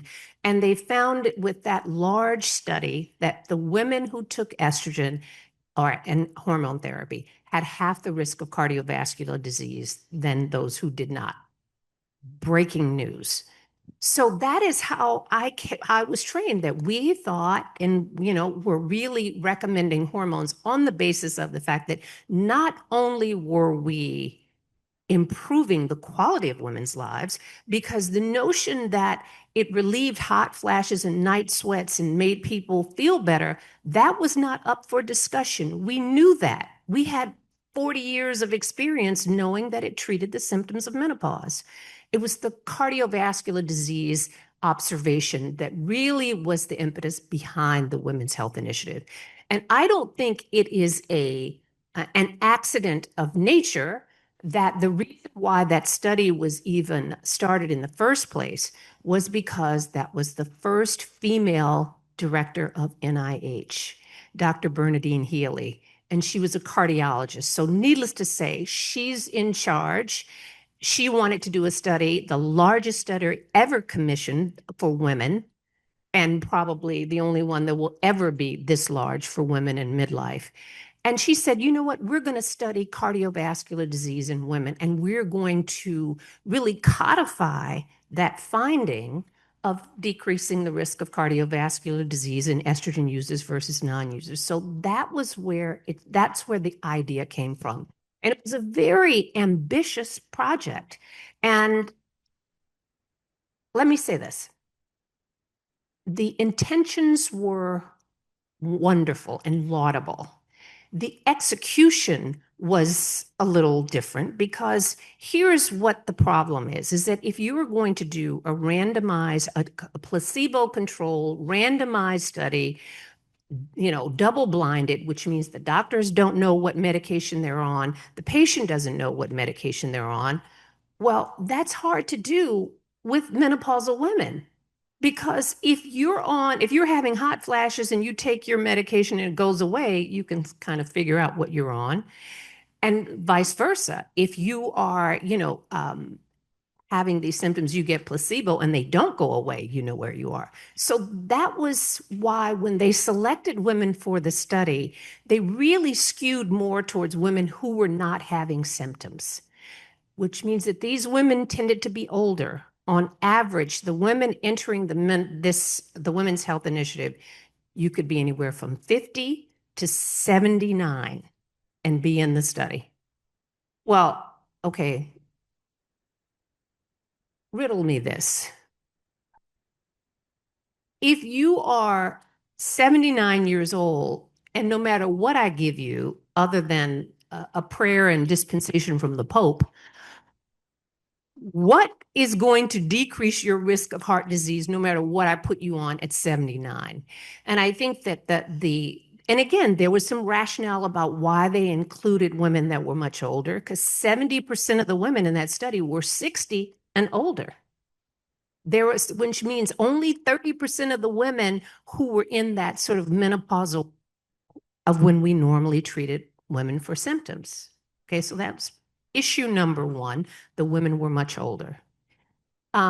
The other issue that I think was problematic is that when the study was released, and let's just say, I'll go back a minute, how they chose women, the age was not an accident either, because what we know about heart disease is that it doesn't show up. Generally, women have half the risk of heart disease of men until menopause. Then once to menopause, then it gradually goes up until about 10 years after menopause. Then that's when we sort of reach parity as far as cardiovascular disease. So if the study is only going to last for years, you can't start it on someone who's 49 because you could never tell the difference because they wouldn't have had their heart disease anyway. So I understand why they chose older patients, why they chose patients who were not symptomatic, but it really was not reflective of the patients who normally would take hormones. So And the outcomes were heart attacks, right? Right. Not CAC scores like we can do now and see early heart disease. Right. Because you had to, that was the only thing, you had to just wait until an event happened. Either wait until someone had a heart attack or a stroke. And they're uncommon in younger women. When the study was stopped, and let me say, I was there that fateful day that they held the press conference in NIH. And let me just ask you this. When was the last time that any medical breakthrough that they've assembled the press? It's at the National Press Club in Washington, D.C., and to much fanfare, they announced, we're stopping the study. We're stopping the study because not only do we not see the benefit in the decrease in risk of cardiovascular disease in these women who were older, more than 10 years beyond menopause, but the thing that I think killed in the crib the hormone therapy argument was that, and it increases the risk of breast cancer. Now, this is 2002, so we are well aware of early screening and breast cancer, and that was probably the number one fear of women during this period because of the increased awareness. Well, forget what you said about heart disease. Once you said breast cancer, overnight, women threw their hormones away, called my office, flooded the phone lines, and were yelling at me like, "Oh, Dr. Malone, I can't believe you gave me this stuff. It's going to kill me." It didn't, but to make it worse is that they made the announcement. It's in the New York Times, it's Washington Post, it's on New York, it's on every morning show. Nancy Snyderman. Scaring women to death about, oh my God, I shouldn't have taken this because it's going to give me breast cancer. But for those of us who were out there in the field, now there was a time before the internet, and we actually had to wait. We couldn't even read the study. The journal print, you had to wait for it to come in the mail. So there was about 10 days between when they held that press conference and when you were actually able to read the journal. So you finally get it. And all those things that I pointed out as I'm reading it, I'm like, well, okay, well, these women are older. What did you expect? And not only that, this increased risk in breast cancer that was so, seismic that you had to stop a study for, really, even in that first iteration of the Women's Health Initiative, only amounted to less than one additional case of breast cancer per 1,000 women per year. And let me just underline that, no increase in the risk of dying from breast cancer. That was the 26% increase that got everybody all in a tither about. So can you just briefly touch on relative risk versus absolute risk? When anytime someone gives you a percentage, increase, 100% increase, 50% increase, what's important for you to know is what's the 100% of what? And they didn't give you the context to know what's the baseline risk of breast cancer in women in this cohort. The absolute risk of a woman getting breast cancer in any 1 year, it's 30 per 10,000 women per year will be diagnosed with breast cancer, regardless. That's for being a woman and having breasts. Now, what did they see in the Women's Health Initiative?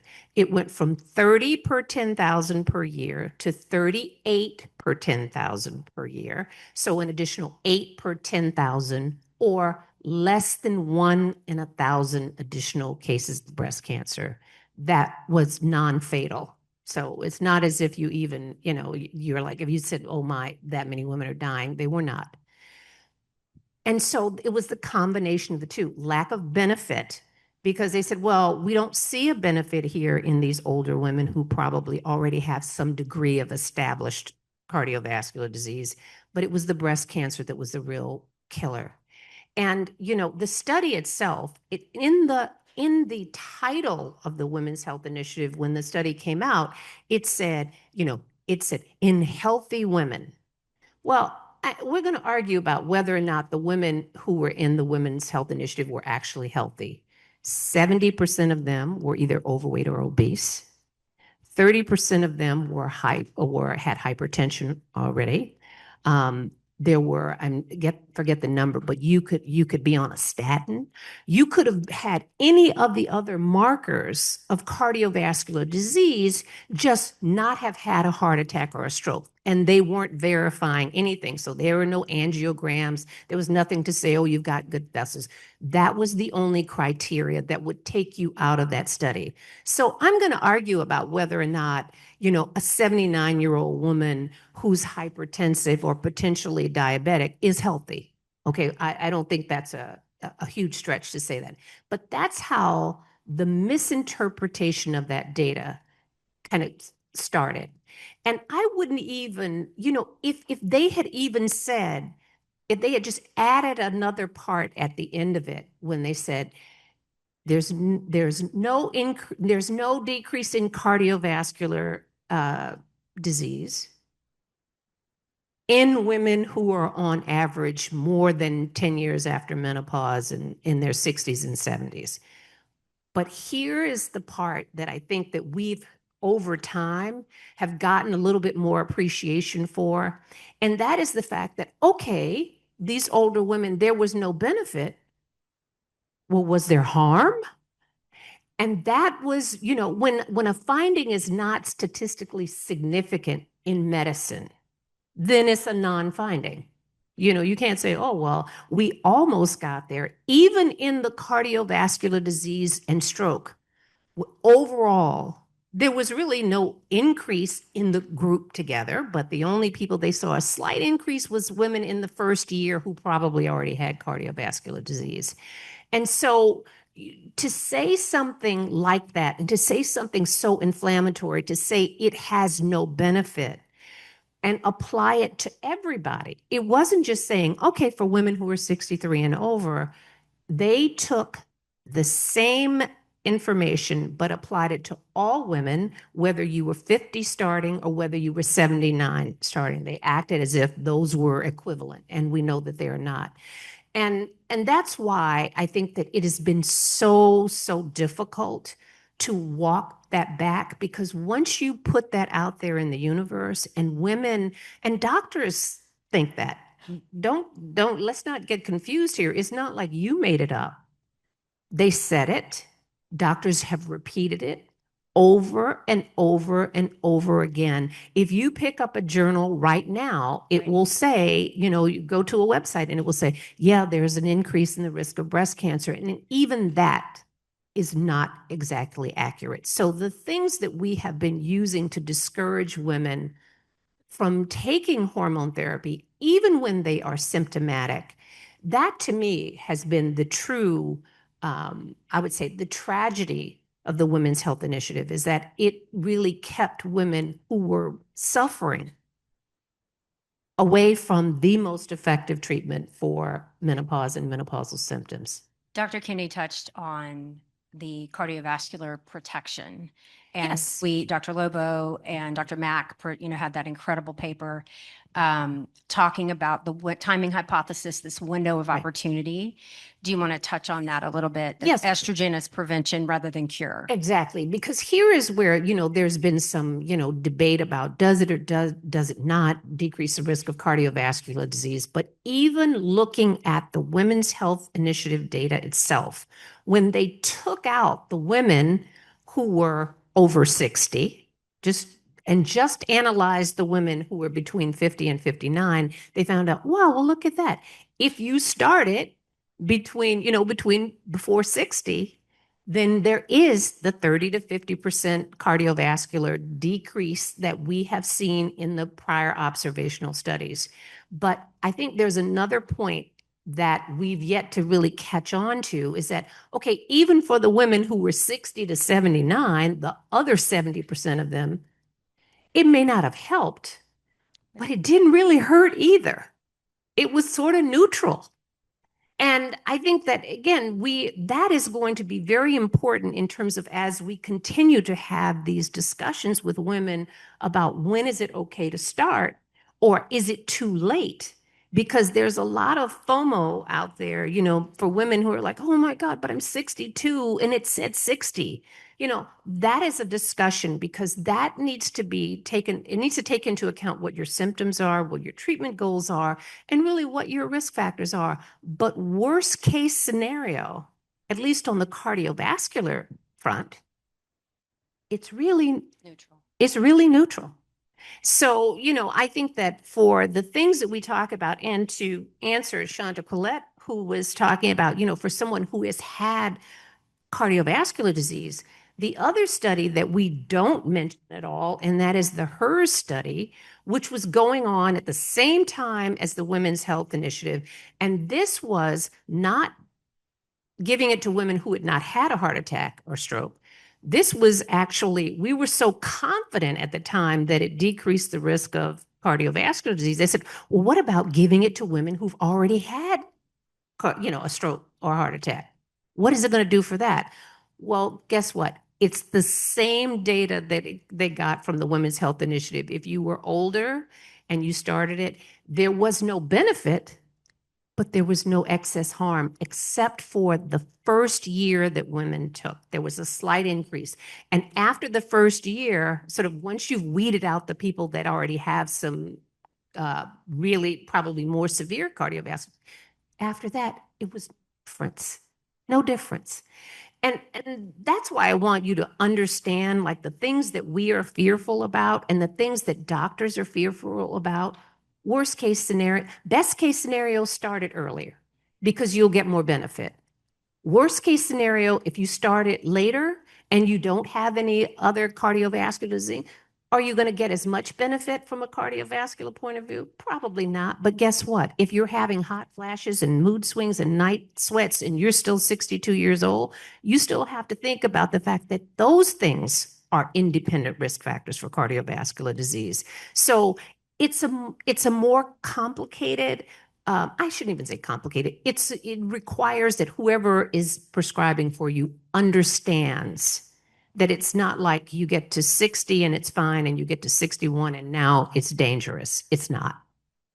So this woman changed my life. I first heard her talk about this for my first Swell event, and she was on stage with Avram and Carol. And I sat in the audience as a board certified OBGYN who had never heard those words about the studies being walked back, that I didn't know about the Menopause Society at the time, that ACOG had never put these articles in front of me in my continuing medical education. And I sat there and cried and thought all of the patients that I had neglected and potentially harmed, because I was so terrified of menopause hormone therapy. And you know what makes me sad about that is about 90% of what I just said, we knew in 2002. It's not like, oh, well, we've done some more studies and we figured it up. No, we knew that then. And there was legitimate conversation about it. And there were articles that were written, like Dr. Lobos, who said, wait, that's not exactly true. And it never really made it outside of academic circles. And it never out of our meetings, then someone would get in front of the thing and said, well, but it says this. It never broke out of the bubble.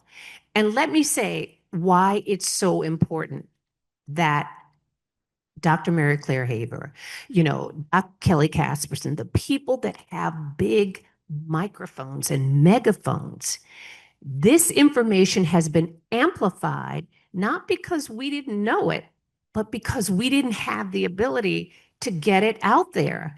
And let me say, when you're trying to have this conversation, now you see how long it took for me to at least explain that part of it? Imagine you've got 5 to 7 minutes in a doctor's office and a patient comes in and she's miserable. And I say, well, you can take hormone therapy. And they go, no, I can't. It causes breast cancer. Okay, if I had half hour to talk to them, but more often than not, they wouldn't even believe me. I would say, really, it didn't say that. And so this is the headwind that we were up against because they go, no. I couldn't convince my best friend to take hormone therapy. She was so convinced. And so this is why when we're trying to get information out there, it's important when you look at social media, know who to trust, who not to trust. Dr. Mary Claire Haver, I would say Kelly Casperson, Tamsen, there are people out there that have amplified this message and I think who've done more in the past 2 years in getting this message out than the rest of us trying to talk one-on-one to patients have done in the past 20. So I have to say, I really thank you for that. And I think all of you understand now how we got here. And the last thing I will say about this, the Women's Health Initiative that was also very devastating about it is that not only did it sort of, overgeneralize the results to all women, and there was only one dose of medication, by the way, one dose.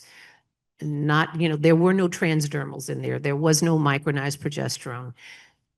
But to be fair, as we've looked back over the Women's Health Initiative data, there have been important things that we have learned from the Women's Health Initiative when you sort of disaggregate the data and say, you know, we do know about that it affects, you know, that it decreases the risk of osteoporosis. We do know it helps with sexual function. We do know that it's the most effective treatment for vasomotor symptoms. So there is now, I don't want to throw the baby out with the bathwater. It's just a data set. Right. It just needs to be, you need to be understand where we got there. And the last thing and that really is the last thing I'm going to say, and that is what happened was that it squelched all research moving forward. You know, think about what we could know. If they hadn't stopped the study prematurely, it was supposed to go for 8 years, they stopped it at 5.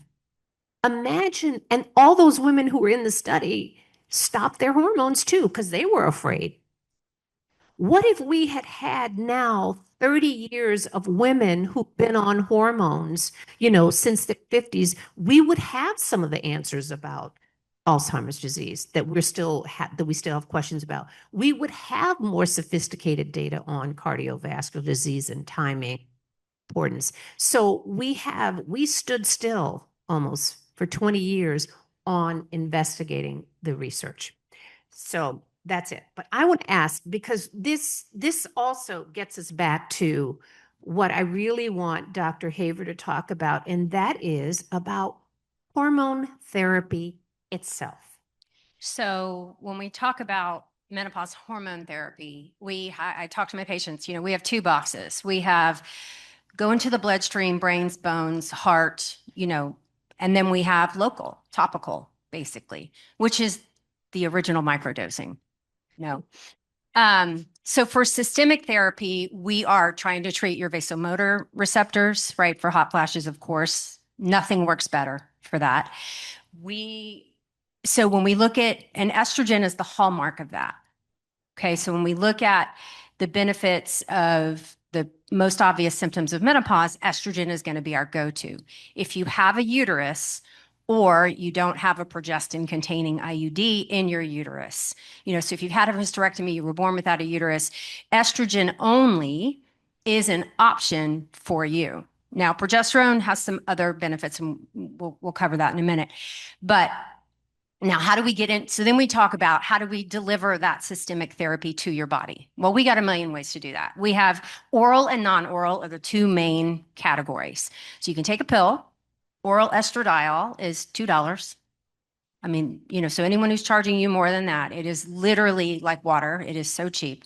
But then we have non-oral options, which could be the patch, the spray, the gel for FDA approved option. There's a fantastic vaginal ring that I adore and no one can afford.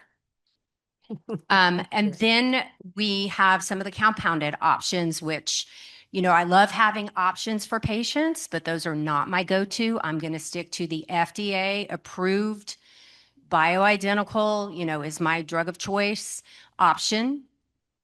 And then it's really up to the patient. And then when we add in a progestin, so when we talk about progestins, we have progesterone, which is what the ovaries made originally. And then we have the progestins, and progestogens, like the big umbrella, they're all under. The progestins are the synthetic options. So for some patients, oral micronized progesterone for most is well tolerated. It does great. It does some other magical things with GABA in the brain. It helps you sleep at night. You know, my patients love it for that. But some people don't tolerate it. So I love having options. So, or they have a peanut allergy because most of the FDA approved or the FDA approved oral micronized progesterone is in peanut oil. So we can get a compounded oral version for that. Or we can do some of the Combi Patch has a synthetic progestin, works great. Absolutely protects the endometrial lining of the uterus. Progesterone is a humongous molecule, does not absorb well through the skin. So for some of you who may have been offered a transdermal progesterone, it is body identical, but we can't guarantee that you are going to have endometrial protection. I would steer away from that as your, endometrial protecting agent. And I would have you go talk to your clinician about, well, let's try this other forms of progestin that we know can protect the uterine lining. And then we're going to get into local later in the talk, but that's your topical options, your vaginal estrogen. And so when we talk about benefits and risks for all of these things for our patients, The benefits, you want to make sure the benefits outweigh the risks. The magical thing about microdosing estrogen topically in the vagina is if you have a vagina, you can use it. So I wouldn't recommend vaginal estrogen for someone without a vagina, but if you have one, you can use it. Breast cancer, no problem. Heart attack, no problem. I think it should be in nursing homes. We could keep these poor little old lady. We could cure a lot of the incontinence. We could stop the UTIs. I mean, the number one treatment, I'm going to let the GSM people, for recurrent UTIs, prevention is vaginal estrogen, not recurrent antibiotics. We're messing up the gut microbiome. We're creating resistant organisms. We're not treating these people right, but I digress. And here's another part about hormones that I think is really important that you understand. And that is, it goes into do it or don't. But if you decide to do it, just understand that don't get caught up in the labeling about things. Don't say, oh, it's bioidentical versus synthetic, because it makes synthetic seem like that is a pejorative. Well, all medications are synthetic unless you go, chew on a bark somewhere and, mushrooms. Yeah, so it just means they're made. That's all. It's just man-made. And all of our You can roll in yams all you want. And it's no, not gonna get it. And they're the wrong kind of yams. Most people think the yams come from anyway. But don't get caught up into that, and don't get, so rigid about your thinking that you think, oh, oral is bad and transdermal is better. Well, all the good things that we know about hormones comes from oral. So don't get into that mindset about letting you say, oh, well, then I want the natural progesterone. And I want the natural estrogen. There's only one natural estrogen, and that's Premarin. And that comes from pregnant mare's urine. So yeah, that's natural. But you may have other feelings about getting your hormones from pregnant mare's urine. I mean, I do, but so, like I said, don't think so rigidly. And I think if you have a practitioner or a medical professional who is only saying to you, you can only have this one because the other one is bad, just know that that's really not true as well. And when we talk about, body, in the UK, they use the word body identical, and they use it all the time. That's really a medical term there. In the US, bioidentical really, it began as a marketing term. It's not really a medical term. Like she said, the good data we know about heart disease comes from oral Premarin, and it's protection. We're assuming, and there's some other studies coming out of Europe, that transdermal will give us a lot of the same benefits, but we don't want to demonize a form or fall into a trap. I keep seeing on my socials, BHRT. I'm like, oh God, here we go. And you can get safe, efficacious, affordable, FDA approved, bioidentical hormone therapy for $25 a month in a patch, $2 a month in a pill. Yeah, provided it's covered by. It doesn't have to be compounded Provided to be body identical, to be clear. Right. And compounded hormones, even though may be appropriate in certain circumstances, this shouldn't be your first go-to because it's going to always be more expensive. Because compounded hormones are never going to be covered, and they're going to cost a lot more than an FDA-approved version of your hormones. All right, now I want to ask, so we've got a few rapid fire questions that we're going to get to and then we'll get to some questions from the audience. But Dr. Haver, for someone who is considering HRT or MHT. See, I'm old. I still say HRT. What are some of the considerations or risks or people that should not? Because I think it's important to know at least, who is a candidate and who needs at least more discussion about whether or not to take hormones. So we have things that we call absolute contraindications to all medications, right? There are people who really, because of usually an underlying health condition, should avoid certain medications. So when we're talking about estrogen plus or minus the progestogen, we say, okay, how do we break estrogen down in our body? It's through the liver pathway. So if you have severe liver disease, I'm not talking about mild fatty liver, which probably half of y'all have, okay? I'm talking about severe liver disease where you cannot conjugate that estrogen and effectively excrete it from your body. This is not a good option for you, okay? If you have an active blood clot, a new diagnosis of thrombosis, now I'm not saying never, this conversation becomes more nuanced. You know, if you have a hormone sensitive cancer, an endometrial, an ovarian, a breast cancer, HRT will not be for you at that time. Is it an always no? No, after your treatment is done, and if you're on an AI or if you're on tamoxifen, you should not be taking estrogen when you're trying to block your estrogen receptors. So those are kind of the main things. I was writing down to make sure I don't forget. If you have undiagnosed vaginal bleeding, okay, you need a workup. Don't start hormone therapy until that is addressed. Did you get a biopsy? Did you get an ultrasound? What's going on? 90%, and the problem with that is 90% of us will have dysfunctional uterine bleeding and perimenopause. So it's important that you partner with your gynecologist. They may not be good menopause doctors, but they can do an endometrial biopsy. So make sure you have that addressed. You know why you're bleeding like this. It might be because of the hormone fluctuations in perimenopause. If you have postmenopausal bleeding, so you've gone a year without a period and suddenly, boom, one shows up, that is cancer until proven otherwise. Not to scare you, but I will save someone's life today. Go get that biopsy, go get the ultrasound, go get the appropriate workup before you consider menopause hormone therapy. Now, there's more nuanced stuff. I just pulled up a list from Medscape, which is the worst place but I just want to see what a normal person would see, and it listed fibroids and endometriosis. Again, that's not an absolute no, but it is a nuanced conversation. With endometriosis, even with I can't say that word, extirpative, if they rip everything out from your endo, they take what they can see. You might have microscopic implants left. If you're given hormone therapy, you really, really need a progestogen because we don't want to reactivate those endometriosis implants, and we're going higher. So, you know, when we're looking at giving progestogens after, you know, with an estrogen, you know, in the history with fibroids, we know that once we go through menopause, now I have fibroids, your fibroids should shrink over time. We stop feeding them with estrogen. So it might slow down the shrinkage if we need more research in this area. But again, this is a conversation I have with my patients. You have a history of fibroids.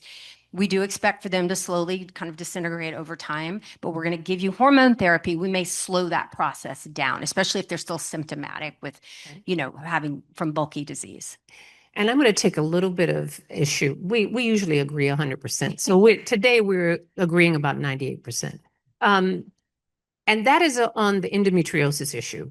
And the reason why I say that endometriosis doesn't, you know, it's not that big of a deal if you've had the surgery and your uterus is out. And then this is debate. Can you do estrogen by itself, or do you need the progestin as well? And I say it depends. And it depends on if you have active endometriosis at the time you do the hysterectomy, and if there's a lot of implants that are left behind. Maybe do you add the progestin to it? Maybe. But to be honest with you, until recently, until this came up in the days when we were doing this and we took someone's ovaries out, I'd put them on estrogen alone, because think about it. When you have the treatment for endometriosis is putting a woman in menopause. Like, say, for instance, one of the treatments is we give you the medication, stops your periods, puts you in menopause, and then the women are miserable because I just put you in menopause overnight. Guess what we can do? We can add back estrogen. We don't ever add back estrogen and progestin, even for women who have active endometriosis. So I say that, I would add it if they had another problem, but just know that that's not something we typically do. We always we can do add back. And, it only came up recently that someone said that you needed to add progesterone to it. So, take that for what it's worth. The fibroid issue, though, it's the same thing, because bear in mind, the amount of estrogen that we are giving you after menopause is a fraction of the amount of estrogen that you make on your own. Microdosing. So it's a teeny amount. So, is it enough to make fibroids grow? Probably not. It usually doesn't. Will they get smaller more slowly? Maybe. But that, just know that it's not going to be some major issue. But it's not a contraindication. Right. It's not a contraindication. And I think that the biggest one that scares women to death is that they say, oh, I can't take it because I have a family history of breast cancer. Family history of breast cancer is not heavily underlined a contraindication for hormone therapy. The only time that I would say, well, I wouldn't even say that, for genetic carriers, if you know you're a genetic carrier, but only until you have had the definitive surgery, either if you've had a mastectomy and you personally haven't had breast cancer, but you're just doing this because you know you're a genetic carrier, if you've either had your ovaries out or you've had the bilateral mastectomy, guess what? You too can take hormone therapy because many of these women are young when they have their ovaries out, or they are young when they've had their bilateral mastectomies. And that would be cruel and inhumane to leave a 40-year-old woman estrogen deficient. She will be more likely to die of cardiovascular disease than she would be of a breast cancer. Can a woman start taking hormones during her perimenopause? And flip that. Is it only for postmenopause? No. And it's the reason why, and I'll put this in the depends. Remember, I told you that, Dr. Kenny said, menopause can last 10 years. Perimenopause can last for 10 years, start in your mid 30s and go until, who knows, some women even longer, but certainly for African American women. But there's stages of perimenopause. It's not all the same for all of those 10 years. In the early phases, your periods may be more regular, but you're symptomatic. You may still be more fertile in your early phases. Just because you're 42 doesn't mean you can't get pregnant in your perimenopausal. So the choices that I would use for an early perimenopausal woman, maybe I would use a birth control pill, because you need two things. You need contraception and you need relief of your symptoms. And same thing for women who are having bleeding problems, because that's another issue. Periods are irregular, or they're too heavy, or they last too long. Then hormone therapy at the menopausal hormone level may not be sufficient to control those cycles. But when you are farther down the road, let's just say you're year 8 and you're getting 2 or 3 periods a year, if you say, well, my husband has had a vasectomy, or I'm not sexually active, I don't need the birth control. So that's why I said it depends. You can use menopausal hormone therapy, which is the estradiol and progesterone, in perimenopause, but just know where you are and what the mission is, because there are different missions at different times. And so giving a 42-year-old woman with heavy bleeding MHT levels is not going to solve her problems. She'll still bleed heavy. What are the benefits and the symptoms specifically? The benefits are life-changing. Did you not hear? Every time, and you and I, we both hear this all the time. Women will come to me and say, oh my God, I got my life back. Their resilience. Yeah. Yeah. You can sleep. Quality of life. Let's just say, forget the long-term things, the cardiovascular benefit, and decrease in osteoporosis, and improvement in sexual function, and being able to sleep, and decreasing your risk of type 2 diabetes, which are all great and laudable things. But what if all hormone therapy did was make you feel better?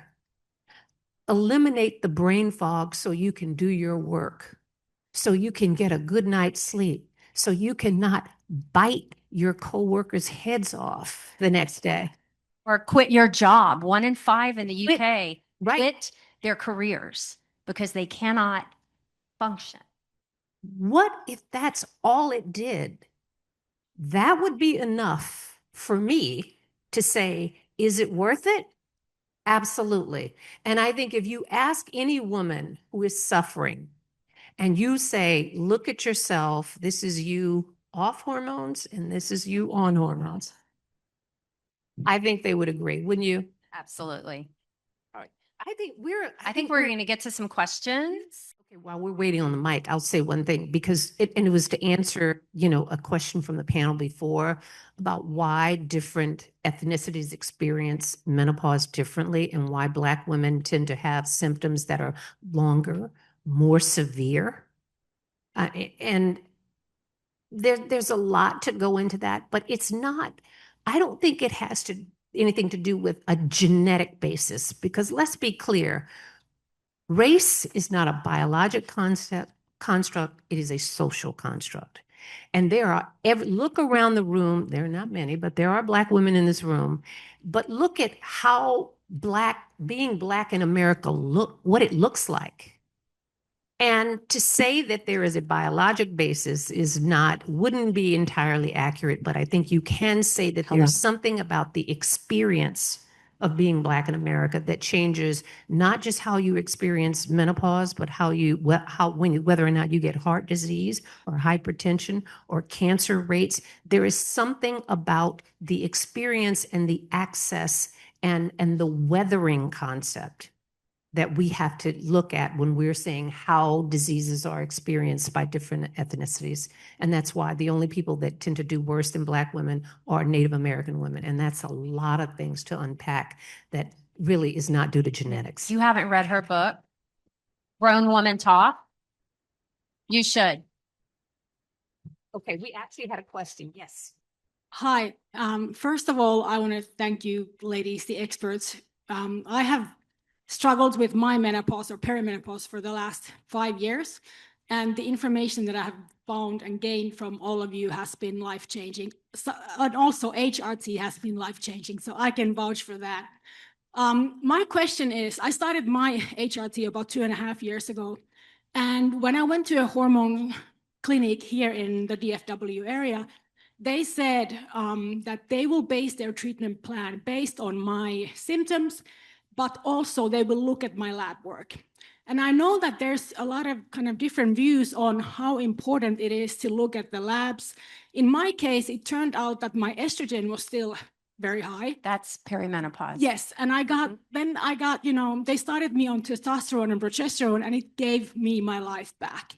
I'm super thankful for that. But I know there's a lot of different opinions on whether these labs should be at. And in my case, I feel if they hadn't looked at that, maybe they would have just given me estrogen instead of, We had that slide earlier that showed the graph, and if you've ever I call it the zone of chaos, perimenopause. What used to look like a beautiful EKG every month, where we had this rise and fall, very predictable of your estrogen, your progesterone, your LH and FSH, becomes very, very sporadic because we're losing our egg supply. And so in perimenopause, it is very common to get a one-time blood draw, and you'll have this crazy high estrogen because of a loop, what we call a loop cycle and the straw staging. And, and progesterone levels kind of fall behind. So that's really typical. But gauging we treat based on symptoms. We don't have a validated way to diagnose perimenopause. We're working on that, actually looking at an LDL, a small density LDL as a marker. But none of the research that I've read, none of anything that comes from peer-reviewed respected journals talks about this particular protocol. If there's something out there, please let me know. And so now, I do a lot of due diligence for my patients in perimenopause because it's not always perimenopause. I'm looking at thyroid, I'm looking at autoimmune disease. I'm making sure I'm not missing anything because the perimenopause, is like pinning the tail on a moving donkey and the treatment sometimes. And so, I'm in my clinic and most of the menopause, we're not routinely checking levels. There's nothing really that is going to validate that. Now, if she's had a hysterectomy and I'm not sure if she's postmenopausal, that FSH and estradiol can be really helpful sometimes. But show me the data that says we need this level. I would love to see it actually, you know, for cardiovascular protection. If I ever do a study, that's what I'm doing is, you know, how much estrogen do we need in our bloodstream to really protect us from cardiovascular disease? We don't have that data yet. There are several questions about testosterone. I would just remind everyone that we'll be talking about that in the fourth panel. So if you could hold questions on that.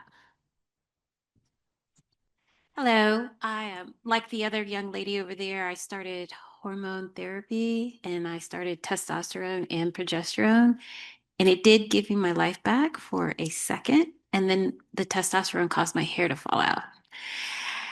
So it feels like I'm playing whack-a-mole where I'm solving one problem and I'm creating another. And I live in Dallas and I don't think anybody's been able to solve that problem. See, all right, then I'll tell you how I would approach if I were starting a patient who is symptomatic, okay? And they're coming in and you've got hot, you know, the usual menopausal symptoms. And we know that you're, you know, not perimenopausal. I think that the simpler regimen is best. So I would start with estradiol and progesterone if you have a uterus, or estrogen alone if you've had a hysterectomy. That's where we start. And then we say, okay, because a lot of your symptoms may be completely alleviated by just taking the estrogen and progesterone. And if that's the case, then we say, stop there. We're done. Because adding testosterone, and it's not to say that testosterone is not beneficial for some people, for, say, for instance, if we're saying if you have sexual dysfunction or reasons why you want to add testosterone, I would never add all three together to begin with, because I need to be able to separate, okay, what's better, what's not. But if I give you all three, and this is particularly why, you know, I'm not a huge fan of pellets, because testosterone is a male hormone. This is not a male hormone. Women make it. Let me back that up, because women make testosterone as well. But the testosterone is why men go bald. It is why they have facial hair. And guess what, women? If you take too much testosterone, you too will go bald and have facial hair. You will have, there are reasons why too much will give you other side effects: acne, deepening of the voice, hair loss where you want it, hair growth where you don't. So you have to be very careful in how you give testosterone to women. It just means that it needs to stay within the physiologic range for women. There is no FDA approved. Testosterone for women. So this is the one instance where a compounded one has to be our option. But let me also say this, it needs to be monitored. So you need to know that you are not exceeding the amount of testosterone for women. If you use whatever the vehicle is that you use, whether you use a cream or a salve or a troche that you do daily, that's a lot easier when you start to see certain side effects to stop it. If you have a pellet and it's too much, well, good luck, because I can't take it back. So those are just the subtleties about how to add it. Don't, keep it simple. See what you need after you've addressed some of the issues early on. So start with estrogen, see if you need it, and then add testosterone. And let me add, those of you who are finding hormone clinics, wherever they're called, and different practitioners, if they're not talking to you about every single available option of it, and they're railroading you into one option, and unfortunately it's usually a pellet, that is a huge red flag. You have options and you deserve the full conversation. And they making claims that this is superior and it's the only way and it's I've never seen a published decay curve from BioT. And I'll probably go to, get sued for this, but they have no published data. There's a huge loophole here on compounding and not having to have the same FDA restrictions and regulations, and women are being preyed upon in droves. I can't blame you for trying a pellet if that was the only thing that was offered to you and you are desperate, but you have options. And unfortunately, in our clinic, when we see people post pellet, we're checking levels because they don't know what their levels are, and they're horribly symptomatic sometimes. And we're seeing levels still 300-400 months and months and months. The normal female physiologic range is around 40 to 60. That's all we need. Right. And sometimes women will come in and it'll be 300. Yeah. And you're like, whoa, whoa. Low male levels. And they're feeling very sexual and great. They're teenage boys. But you've also got a beard. So there's that problem. Question. Yes, Dr. Mary Claire, a couple months ago, you posted something in Instagram with regards to cardiovascular health and where are the cardiologist opinions. A lot of women get increased cholesterol levels in perimenopause, right? That is my case. You know, we have about a 19% increase of LDL across the menopause transition with no changes in diet and exercise. No changes in diet and exercise. Cardiologists are very quick on giving you a statins. And of course, you know, I'm an advocate and I want to educate my cardiologist in saying, you know, this was due to my low estrogen levels. I'm working in increasing my estrogen levels, and they're adamant that it takes statins. And I said, no, I'm not going to do the statins. So the doctor said to me, okay, go and have an angiogram, and then we'll have the discussion if you need statins or not. You know, my bad cholesterol is slightly elevated. The good cholesterol is really, really good. And I'm going to give a fight because I'm not going to go into those statins because I know where it's coming from. I'm still working in increasing my estrogen levels with my patch. So the best we can hope for, so we know 19% we lose. Adding back estrogen, and this is WHI data, that we can decrease that by 12%. So we don't get the full, you know, we're still missing that 7%. Aging is a factor here. So, you know, leaning on Lobo and Mac and, you know, the Circulation Magazine published, when we deaggregate the data for statins, it does not appear that statins decrease the risk of a primary heart attack. Now, I'm not telling anyone to get off their statins, to be clear. I think we need more research. We need more gender-specific research, but I'll let Dr. Malone jump in. Yeah, I think that cardiologists are very quick to put women on statins, but this is what we do know. And this is from research and a paper that was done by Dr. Howard Hodis at UCLA. And what he found is that the data for statins really was done on men. And they don't work the same on women as they do on men. And for women, statins work better for secondary prevention. And by that, I mean, if you've already had a heart attack or a stroke, then statins may be beneficial. There is not the evidence that says just because if you're just treating cholesterol and your solution is a statin, that's not appropriate because, you know, it doesn't work the same for women. And I will be happy to give you the paper from Dr. Howard Hodis, and he's the head of atherosclerosis unit at Keck School of Medicine. So you don't have to take my word for it. He knows way more about it than I do. But that's why we have to be careful, because this is also the thing that I want to say. This is the conversations that we're having. This is a heavy lift for most doctors. And I want to take a little bit of a moment here to say for my OBGYN colleagues, one, you know, they're not trying to do a bad job. They're really not. They're stressed. They've got to see 30 patients in the course of a day. The conversation that we need to have about this is iterative.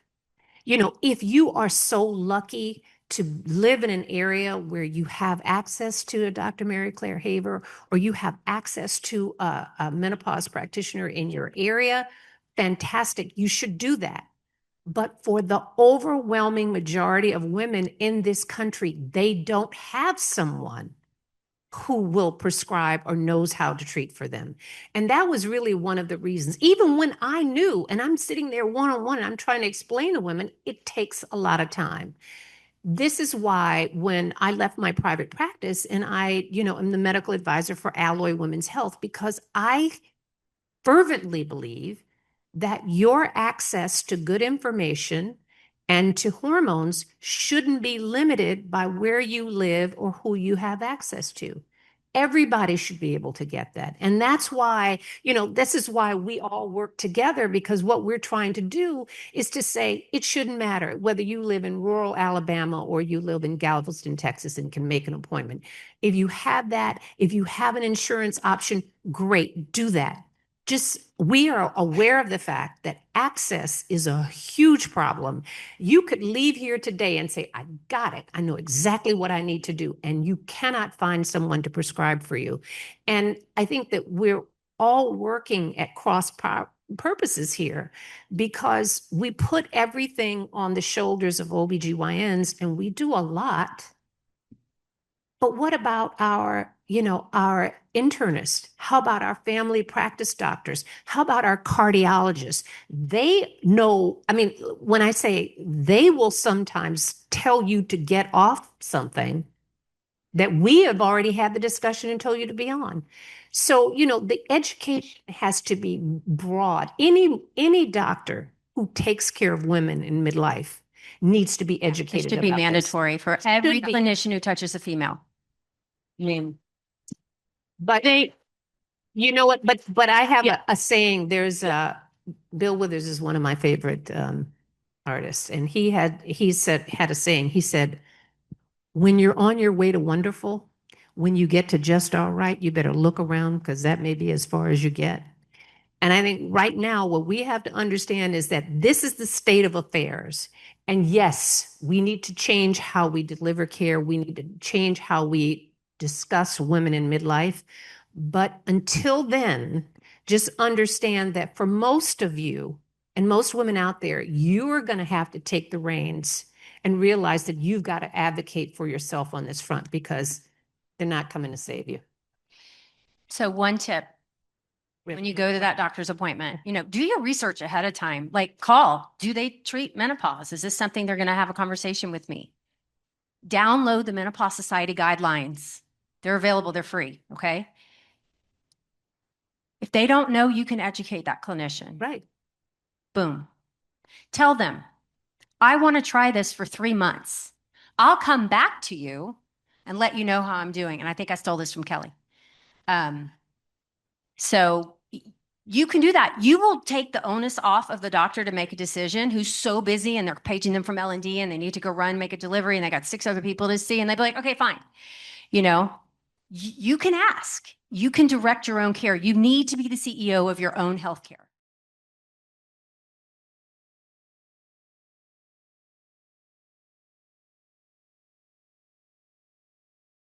I am super excited about this next panel.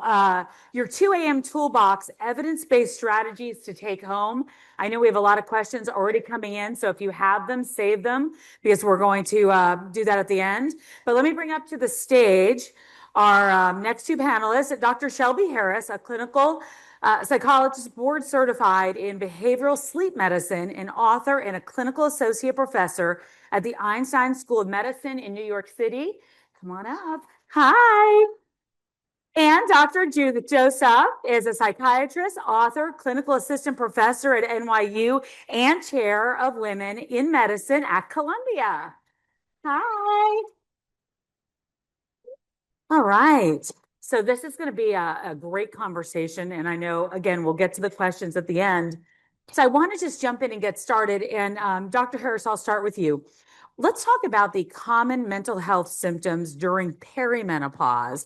And do we see different mental health symptoms in postmenopause? Yeah, I think there's a lot of changes that happen. And when we talk about it as being a perimenopause, menopause thing, yes, there are hormonal changes, but it is also a stage of life that is rife for many changes in general. So we have stressors, aging parents, kids. We're pulled in 8 million directions. And then you have the hormonal changes. So we see a lot more mood changes like depression, anxiety. We might see that brain fog we were talking about, trouble with concentration. You might see motivational issues. So we see a lot of those changes. And what was mentioned in one of the earlier panels, that some people might start noticing that medications they might have been on for a while just don't seem to work in the same way that they had. So there are definitely things that we think of that's change. And then sometimes when you go into postmenopause, some of the things can soften, like the irritability, the mood swings, things like that. They don't always, but sometimes it can soften. And then, of course, you lose that filter too sometimes in that post-menopause era, as I've become very familiar with. Oh, I don't need a mic. Okay, sorry. Judith, you have a mic. All right. So Judith, let me go to you. Dr. Joseph, let me go to you. How can menopause impact us cognitively? It's a great question. And many people don't know this, but most of the early symptoms are related to cognitive issues, but we don't know. We just think that, oh, I must be tired. I'm getting old. I just can't do this anymore. But these are the sneaky, quiet symptoms. So with my clients, I like to educate them about something called the ties of mental health and menopause. The T in ties is the thinking, right? These are things like having memory problems, tip of the tongue, losing a word, having problems with organization. I heard a lot of ums. The I is the identity issues. There are only recent new studies talking about this. I don't feel like myself, like that's something that's really hard to quantify, but a lot of women will say this. And this could be due to changes in your body, your thinking. You just feel as if you don't know who you are anymore, but it's very distressing to my clients. The E is emotional issues. So things like symptoms of depression, symptoms of anxiety. They're not true clinical diagnoses usually, but they're symptoms, right? So up and down mood, irritability, feeling tense, worrying excessively, so much so that it wakes you up at night, which takes us to the S, sleep issues. And that's where Dr. Shelby comes in. Sleep, no pun intended, ties it all together. If you don't get good sleep, then you're going to be cranky. So that impacts your emotions. You're not going to think clearly. That's the T. And you don't feel like yourself. That's the I. So the ties really helps you to identify these sneaky symptoms that tend to come in first. I'm so glad you brought up sleep, because I think that that's just one of these big ones that that's one of the, I don't know, it's what I probably notice first with everything. And then I also notice cognitive and just brain fog. So Dr. Shelby, let me ask you, how does sleep impact us cognitively, first off? So sleep can really impact you in so many. I always talk about sleep being the bedrock on which everything else is built. Yes. So when you're not sleeping well, it really can impact your ability to think clearly. That brain fog is worsened, as so many of us will notice. You might find you might have short-term memory issues. You might have trouble just kind of getting that tip of the tongue. The words, right, might not come to you as well. And also just when it comes to longer-term cognitive function, we do see that when you're sleeping well at night, guess what? It washes out some of the plaques, the proteins that are built up during the day that can actually help with memory long term. And if you're not getting enough sleep, you have more of that plaque built up, which is what we're starting to see a little bit in the research on sleep and dementia longer term.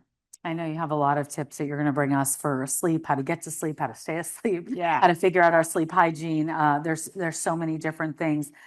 So Dr. Judith, let me ask you this. There are a lot of different acronyms out there when we talk about CBT and DBT, and you do a great job of really distilling those down so they're understandable. Can you explain exactly what behavioral therapy is? Yeah, I mean, the issue is that we don't really think about therapy in terms of methodology.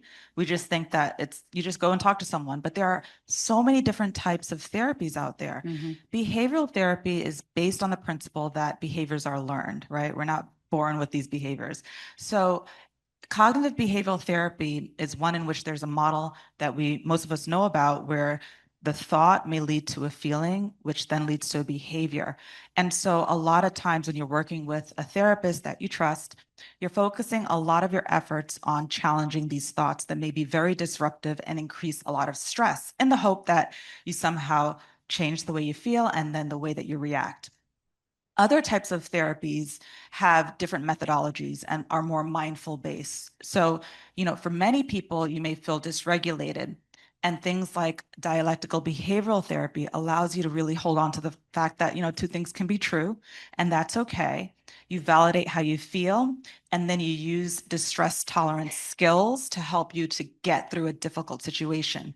And then ACT therapy focuses on helping you with a more flexible approach to prioritize what's most important. And, many therapists out there will say they use a little bit of each and they blend it together. And that's why it's important to find someone that you feel validated with, someone who listens to you. If you go to a therapist and it doesn't click, then get a second opinion. You have to be able to trust this person because this is a very vulnerable point in your life and you want to feel heard and you want to feel seen and you want to feel supported. And can I add to that just really quick? So if you're looking for someone, because this is something I hear a lot, is like, oh, I'm not sure if I'm actually getting cognitive behavior therapy or I'm not getting DBT. Go to those societies. So like the ABCT, I always want to say it opposite, but ABCT, for example, will have a list of people who do cognitive behavior therapy. You want to ask, like, what kind of training have you had in that area? Because you want to make sure that you're getting what you're asking for specifically. So let me stay with you for a minute and let's talk about this, the emotions, the thoughts, behaviors, and the bodily sensations and how they connect to one another and where that's relevant in menopause and perimenopause. Yeah, I think I'm going to talk about it a little bit on like sleep, for example, but if you're having a thought, right? We all have thoughts throughout the day. We have so many thoughts, but those thoughts sometimes can be positive, they can be negative, and they're going to lead you to feel a certain way. And then if you're feeling a certain way, if you're feeling down, you might start to focus more on physical sensations that might be going on. And then start thinking about how you might be aging and how things that might be ending, or it might make you go to worst case scenario, which is then going to lead to certain behaviors, maybe avoiding people, avoiding a significant other, whatever that might be, which is then going to lead to the thoughts again. So they all cycle around and influence one another. I know that this is a conversation we talked about a little bit earlier with regard to mental health and medications, but can you go into, Dr. Judith, let me start with you on this, and then Dr. Shelby, if you want to jump in. How do medications for sleep and mental health fit in here? Well, everyone is different. We all have a unique fingerprint, right? And we all have a unique biopsychosocial. And the biopsychosocial is really important. It's a tool that most of us learn in medical school, but we're starting to talk about it in terms of letting patients do their own biopsychosocials. In fact, that's what I'll do in my office. We'll draw little bubbles. So biologically, what are your medical conditions? For me, personally, I have a thyroid issue. So I have to think about my thyroid and sleep. But some people in here may have autoimmune conditions. Some people in here may have obstructive sleep apnea. All of these things play a role. Psychologically, what is your past psych history? Do you have a history of trauma? Do you have a history of ADHD? Do you have other mood conditions? And what are your social factors? What is happening in your social environment? Are you taking in a lot of caffeine? Are you doom scrolling, when you're supposed to be letting your brain rest? Are you in stressful environments with a partner or at work? And what are your habits? Are you sedentary? So when you do your own unique biopsychosocial, your doctor or your healthcare professional is better able to pick a medication to support you. And so, for someone who, let's say, if they have ADHD and they're on stimulants, well, I'm going to think about that and whether or not they need to have a decrease or an increase because that can interrupt their sleep. But things like antidepressants, like venlafaxine, have been well studied in the mood component of perimenopause and menopause. Some sleep aids like Remeron or trazodone that are non-habit forming are regularly used temporarily, but you want to think about avoiding things like benzodiazepines for long-term use and things like sleep aids like Ambien and so forth for long-term use, because some of them are associated with, a risk of dementia over time, and also they can be habit forming. So really think about your biopsychosocial and your individual needs when you're picking medications, and try to stay away from ones that you could potentially have habit forming medications. Dr. Harris, do you want to add anything? So I was just going to add to that. Yeah, we always want to think about the individual, right? One thing that we do try to do, at least because I'm in the sleep medicine field, the thing that we really try to do before we start people on sleep aids necessarily, or we really do try to do something that we'll talk a little bit more about called cognitive behavior therapy for insomnia. So that really has been a game changer for a long time in sleep. It's just people still aren't talking about it, and there aren't a lot of people who are specialists in it. So to really try someone on a short-term course of CBT for insomnia is usually the best course of action before we start going down the medication route. We always think about sleep aids because as you get older, then there's a greater risk for memory issues, falls, accidents. If it's working for you now, is that going to be the solution for you 10, 20 years from now, when then you have no other strategies to necessarily rely upon? So I know we want to make sure that you all have a toolbox to kind of take home with this panel, especially, and dive into two areas in particular, which is sleep and brain fog. So let's start with this. You know, we mentioned sleep hygiene. I know we hear people talk about it, and there are some different tips, but what exactly is sleep hygiene? And then I want you to talk about the difference between that and CBT. So sleep hygiene, the term, I always think about it like dental hygiene. My colleague Rachel Mamber once said that. So, okay, you're going to brush, you're going to floss every day to hopefully help with gum health, right? Preventing a cavity. But what happens when you get that cavity? Are you going to keep brushing and flossing it to go away? And is your dentist going to say, stop brushing and flossing until I get you in a week? No, you're going to keep brushing and flossing, but that's not going to fix the cavity. So sleep hygiene, limiting alcohol 3 hours before bed, limiting the caffeine, trying to keep a consistent sleep-wake schedule, all those things are helpful. But that's not going to fix an insomnia if you're having trouble sleeping multiple days a week. I cannot tell you how often in my office, everyone's like, I do everything right on the list that they give me. It's because you're not actually doing the treatment that's going to help with the insomnia. It doesn't mean you should drink a 2-liter bottle of soda before going to bed. Now, CBT for insomnia, sleep hygiene is a piece of it, but it's not most of it. It's limiting time in bed. It's working with the practitioner who knows to actually spend less time in bed, to work on the thoughts that you're having about sleep. It's working on things that you're doing in the middle of the night, trying to go back to sleep. And it's a very short-term treatment. I see people once every 2 weeks for 4 to 8 sessions, sometimes a little longer if we're tapering off of meds, but it's very evidence-based and it goes way beyond sleep hygiene.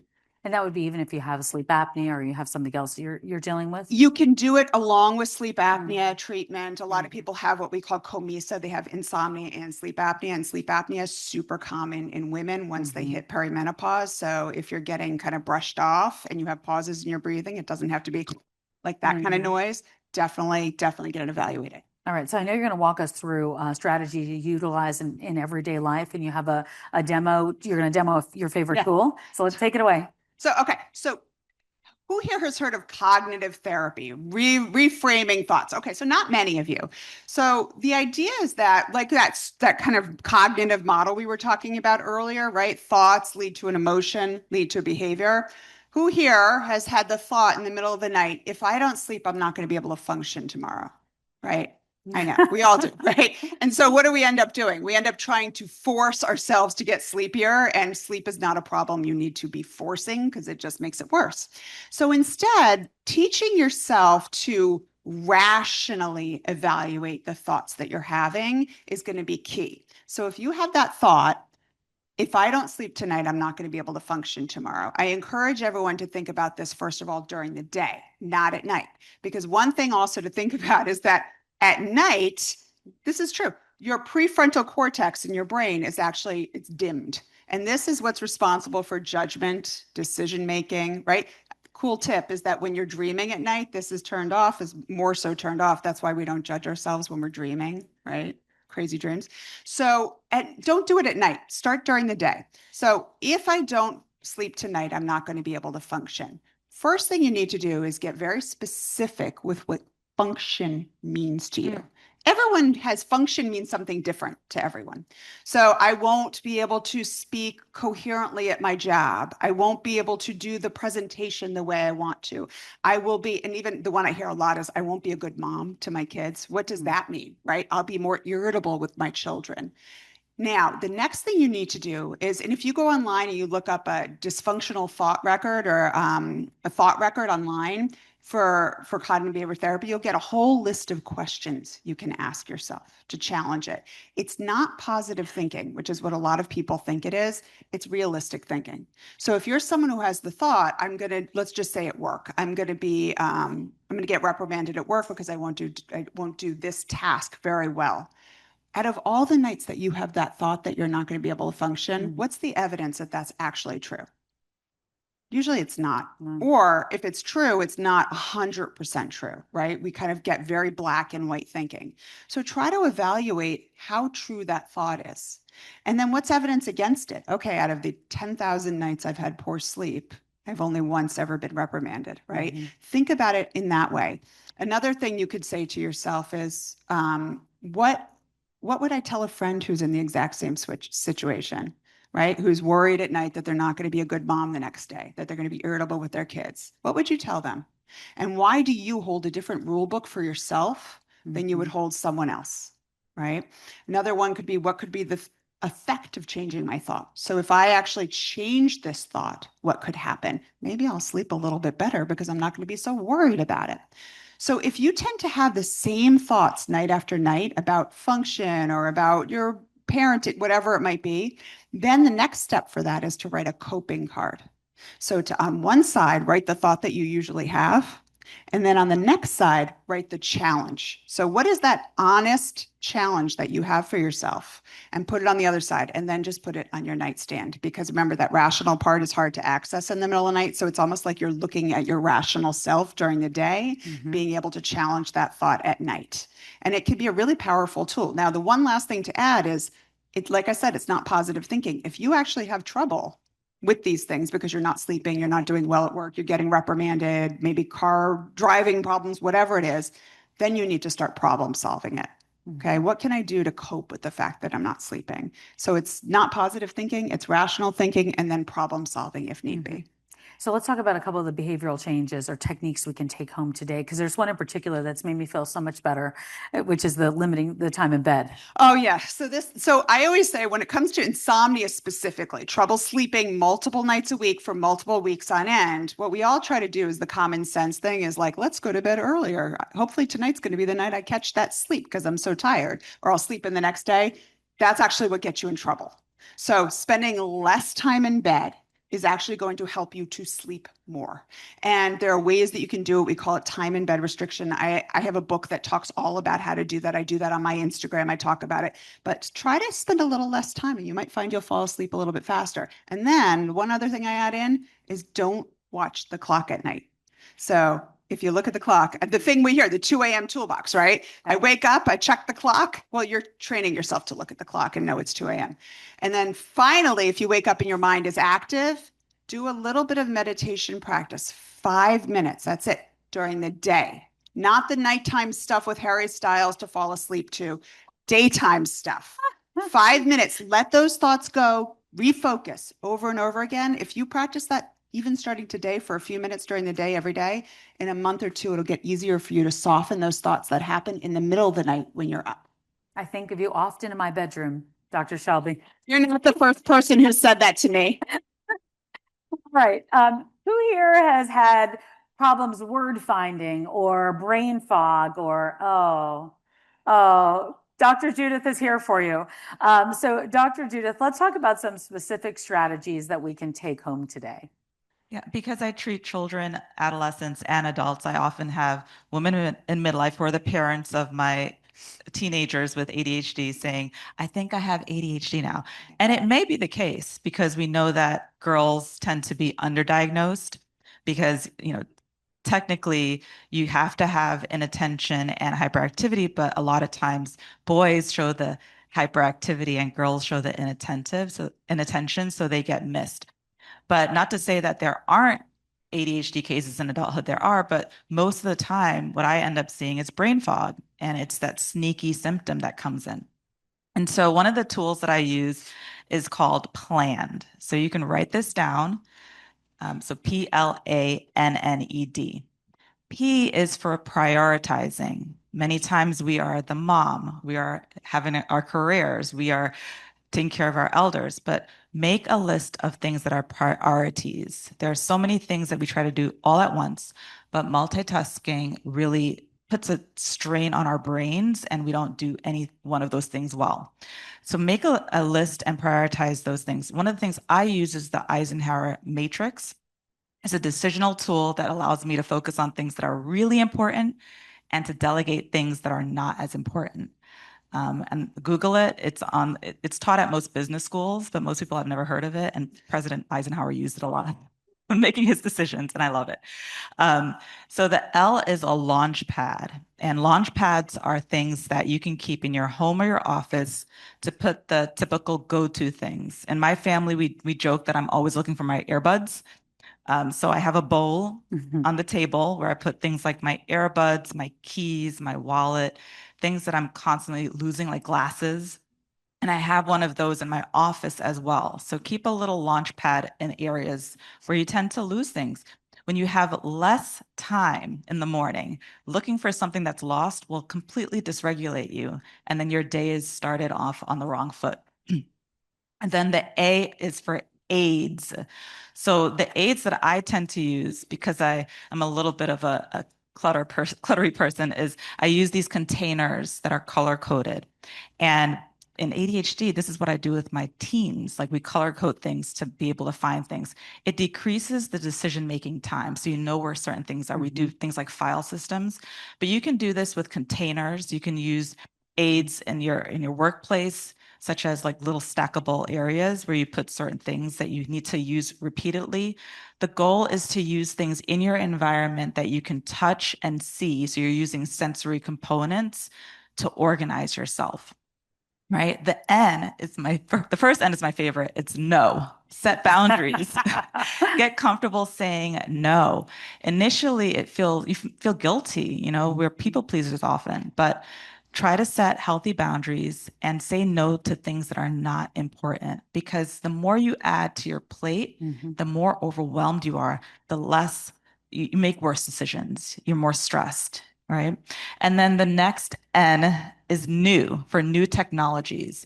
And with my elderly patients and some of my older patients, I'll use very simple tech to help them stay on task. So things like digital pill boxes to remind you when to take your medication, but there are apps that will help you to stay on task for certain things, so you don't miss doctor's appointments, so you don't miss out on, things that you need to do that day. Don't be afraid of new technology. And one of the important things I do is I try to shift my patients from paper bills and paper type of documents to electronic bills, because it's less on the system. If you think of your brain as a computer, then you're putting too much on that system if you're constantly trying to keep it all in here by yourself. So use these new technologies. The E is emotional support. So one of the tools I use is a body double. So what I'll ask my patients who have executive functioning challenges is to find someone who they can work with. So if you have a deadline and you're finding it hard to stay on task, ask a friend to sit with you and do it at work, or at home, ask your partner or your family member to help you declutter. Having that support is helpful, in addition to a therapist if you want to do that. And then the last part is D, for decluttering. Get rid of things in your environment that are getting in the way of the important things. So I'm going to ask you to look in your purses today and tell me how many of you have receipts that don't need to be there, right? Yeah. So many things in our environment clutter us, and they just create more obstacles for getting things done. So declutter your closets. They're your go-to outfits. Put them in one area so you don't have to spend a lot of time with that. Just try to simplify your life. Planned is something that we can all use. It's taken from ADHD organizational skills, but I use it for any of my clients who have executive functioning challenges, and it really works. Oh my gosh, I need a launch pad like in 3 places right now. I love that. It's great. I know we're going to introduce the concept of acceptance and self-validation to Dr. Judith. Can you do that? Yeah. So, if you were in a dark room and you couldn't see anything and you heard a loud crash, some of us would start swinging, some of us would start screaming, some would start running, right? But if you turned the light on and you saw that it was like an inanimate object, a vase that fell and crashed, you'd be like, oh, I'm safe, I'm okay. So acknowledging how you feel is really important. It's like turning the light on. There's a term in psychology called affect labeling. When you can name what you're going through, what you're experiencing, what you're feeling, that in itself is a therapeutic intervention. You know what you're working with, so you feel better. Human brains don't like uncertainty. So let's say if you're in the middle of a hot flash, or you can't remember what you're about to say and you're starting to get really stressed and that cortisol level is rising, it's okay to acknowledge and accept how you feel. Oh, I'm having that tip of the tongue thing, or I'm having this physiological feeling that's uncomfortable. You're accepting it. And slowly over time, if you use these self-regulation skills like deep breathing, mindfulness, you'll be able to ride that wave and calm down, right? But what happens is if you don't know what's happening or you don't accept it, you're trying to fight it, then that just causes this vicious pattern of self-dysregulation. And it's not to say that this is not happening. This is very real. What's happening to you is real. We believe you. But accepting it, naming it, and then using your skills will help you get through that much easier. If you were to deny it, try to fight it, and then you spend all this energy and it's just making you feel worse. Yeah, one of my favorite ways to think about acceptance is like there's an image of an umbrella and someone's standing outside and it's raining and they have the umbrella over them. One person's like, "Oh, I hate when it rains. It makes my hair frizz and then I get everything wet and all these problems." And then the other person is just standing there with the umbrella and they're like, "Yep." So you're just like, okay, it's raining. I don't have to love it, but it's raining. And I think that if you think about it that way, that isn't of its the essence of acceptance. It makes it a little easier. I guess I always think about this time in life is like there's so much coming at you. Yeah. There's so many different parts of your life, whether it's career, whether it's kids or it's taking care of parents. I know. Oh, and by the way, perimenopause might last for 10 years. So those are like all the things that are happening at the same time. And I think in you're not sleeping, and now you've got brain fog.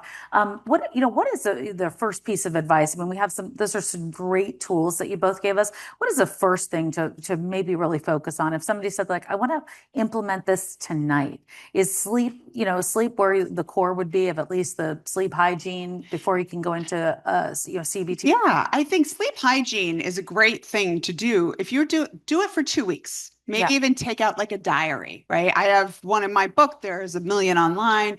Track your sleep. Just kind of say, okay, how am I sleeping at night? And then does alcohol impact it if I limit it? What about caffeine? If after 2 weeks, it's not making enough change for you. And also one other thing I would say is make sure you're getting up at about the same time and going to bed about the same time. Inconsistency is worse for you overall than even amount of sleep. Consistency is key. If that's not enough, then you want to start looking into other things like sleep apnea, restless leg syndrome, insomnia, things like that. Okay. And we're going to get to Q&A, I promise. Dr. Judith, I just want to ask you one more question. When we talk about brain fog, we talk about like that tip of the tongue, like I know the word, or you just don't have that recall. Is trying to figure that out more frustrating? What do you do in situations like that? Because I think a lot of people deal with that at work and feel like a lack of confidence as a result of that. What do you suggest? Yeah, for those very common experiences, I always ask my clients to have a canned response ready. And so it's similar to a coping card. You have your response ready. So if you can't remember what you're saying, you may have to say, "Oh, this tends to happen. It's not a big deal. I'll get back to it." But it could be something else for someone else. Whatever feels authentic to you is really helpful. And then having those really simple grounding techniques, because let's say you're in a meeting and this happens. For many of us, we start to freak out. But if you have your go-to skills that you use to stay centered. For me, it's a deep breathing, but for others, it could be a 5, 4, 3, 2, 1, just like to keep you present. Use those. Practice them before you're in that situation so that they are your go-tos once you're experiencing it. So first you have your canned response, and then you have your canned skill. And then you realize that, in hindsight, it wasn't that big of a deal. But in that moment, because there's so many things happening, it feels more intense than it is. And that's why when Dr. Shelby said practice it before it happens, it's super powerful. One tool that I use for my clients is the worry journal. So basically they're procrastinating their worry. So what I tell them to do is if a worry pops up during the day, tell yourself, I have a worry corner for that. I'm going to procrastinate my worry. And pick the place. It could be a part of your home that you don't frequent a lot, a part of your office that you don't frequent a lot. But that's the place you're going to go and you're going to worry in that corner, right? That's your worry place. What happens is that you end up training your brain to hold those worries for that corner. And by the time you get there, you're like, wait, why was I worried about that? That wasn't a big deal. This is like a new type of therapy. It's metacognition. It's really taking form in UK, but it's spreading here. But you're not saying that the thought isn't there. You're imagining that thought is like a cloud. It's there, but it's passing by, and you're not going to engage with that thought, but you have a specific time and place for it. And when you get there, I mean, I do this to myself all the time. But when you get to that corner, you're no longer worried. So you're training your brain that you can have control over these thoughts. They don't have to rule you. You're not saying the thought isn't there. You're saying, I'm just not going to choose to engage with that thought right now because something else is important. Thank you for sharing that. That's great. Okay, let's do a little bit of Q&A. I'm going to see a menopause doctor in 2 weeks. Her name is Dr. Camilla Smith. If anyone has experience with her in here, please let me know. Okay, that's a good sign.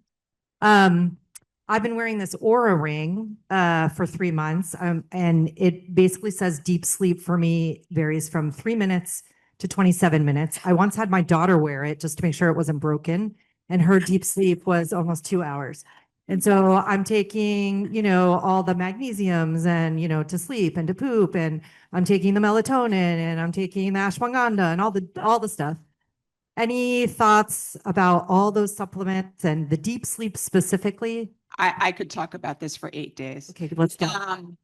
Okay. So here's the thing with all the rings, the trackers, they're great for people who don't make sleep a priority, right? So if you're someone who's like, okay, I'm just like going to bed at different times and I'm having some alcohol, let me see if it impacts my sleep. Perfect. You're the great person for it. For people with insomnia or any sort of chronic sleep issues, they're not studied as much in that population. And we have a term called orthosomnia, which means it's actually worsening your sleep because you don't need a ring to tell you that you're not sleeping well. You know it. And they're great for sleep timing. The sleep staging is not as accurate when some like the Apple Watches will say core sleep. We don't use that term in sleep medicine. We have no idea what core sleep means. So it's so just keep all that stuff in mind. Now, the magnesium, melatonin, all the supplements, they really are not super effective for insomnia.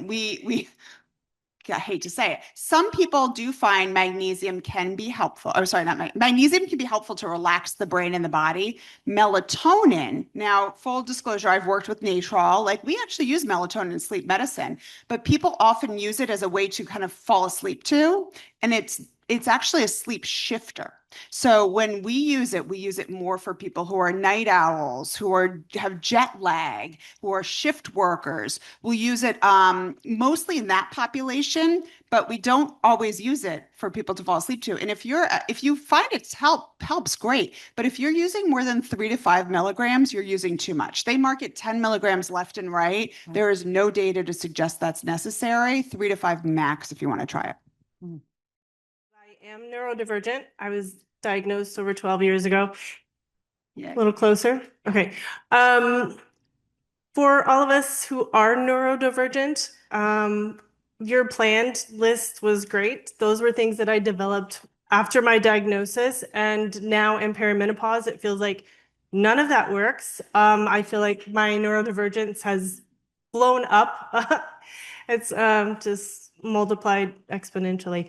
But there are so many things, and finding someone who understands perimenopause and neurodivergence there's a whole population of us that are struggling so much.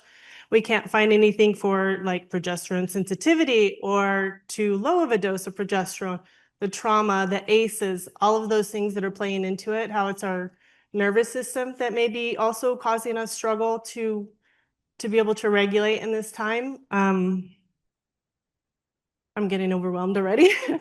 Just trying to say all of these things, but the fluctuation is also, since apparently we're hypersensitive to the fluctuations in perimenopause, just is there any one that we can talk to or I can look towards, or any more books? I feel like I've been here about 5 years and I feel like I've read everything and still trying to find an answer.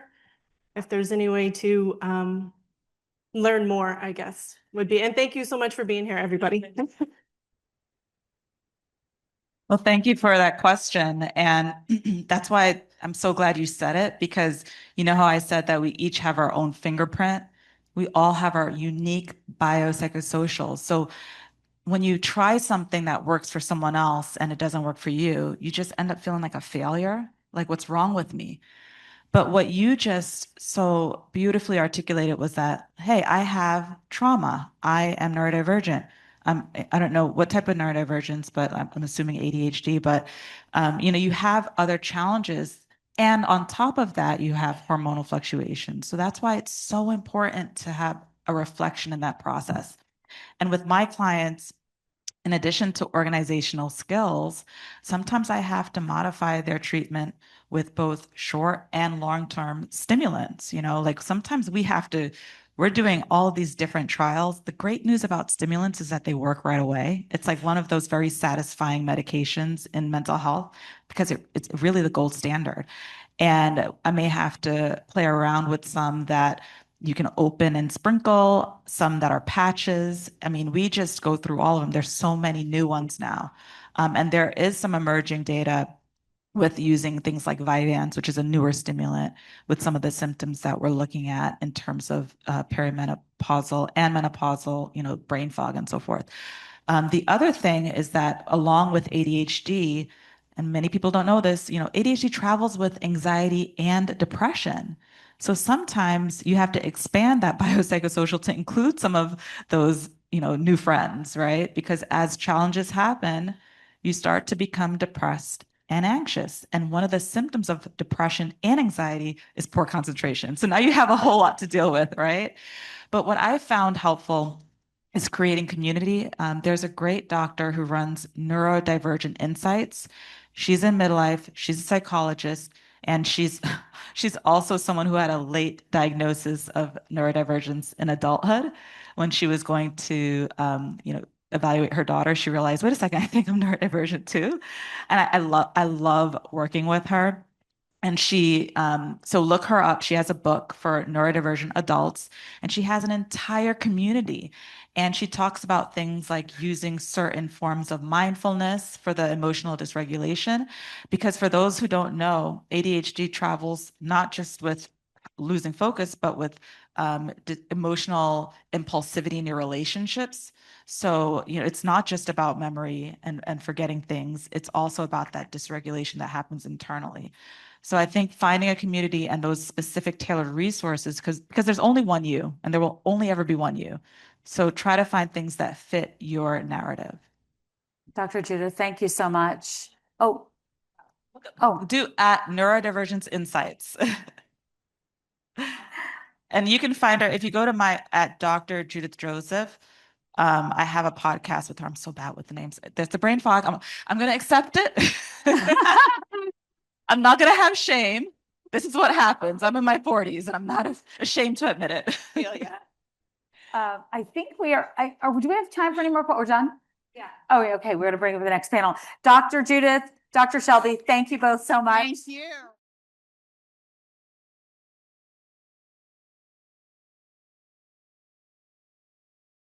Now I am excited to bring up to the stage my friend, Gabriela Espinosa.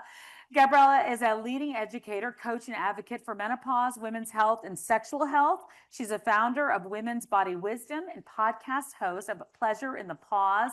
Please join me in welcoming her to the stage. Thank you. Oh, I can't wait for this panel. Thank you, Tamsen.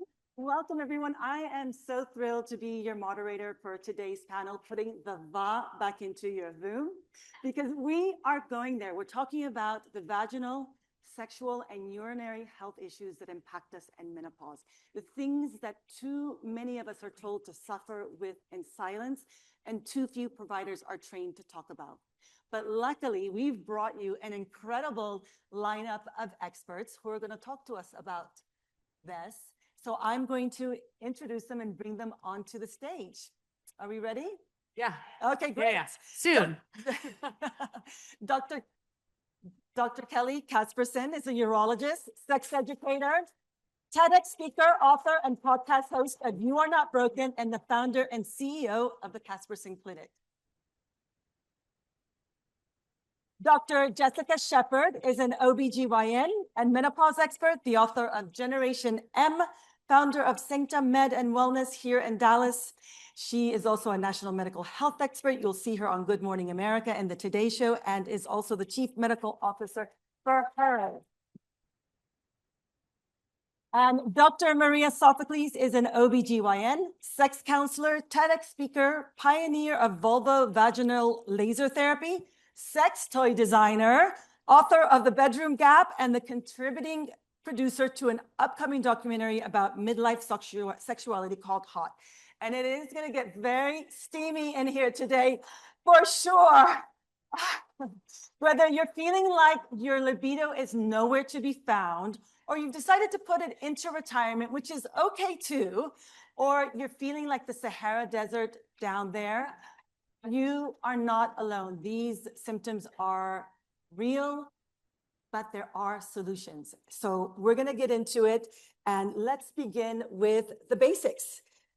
We're going to start by zooming in on the anatomy, okay? So, because when we say down there, we're actually talking about a number of parts and systems, and they all work together, don't they, Dr. Shepard? So can you walk us through a brief anatomy review? Yes, I love the anatomy review. So yes, I'm Dr. Jessica Shepard. I'm here right in Dallas, like just up the street at Sanctum Med and Wellness. And, you know, I love discussing what the pelvic system looks like externally and internally, because a lot of women who come in to see me, they'll come in and say, there's something going on down there. And so I'll say, where? And they're like, down there. And so we have that stare off. I don't know if you've seen that stare off, that meme where they just stare at each other, waiting. Because it's so important that we know what's going on in all parts of our body. That's body awareness and self-awareness. And so that is including our genitalia. And so I usually like to give the kind of schematic of an apartment building, right? And if we were right now here today in the room of the vagina, this room right here, I would say an easy way to understand how the pelvis is structured is the floor above us is going to be the urinary system or the bladder, right?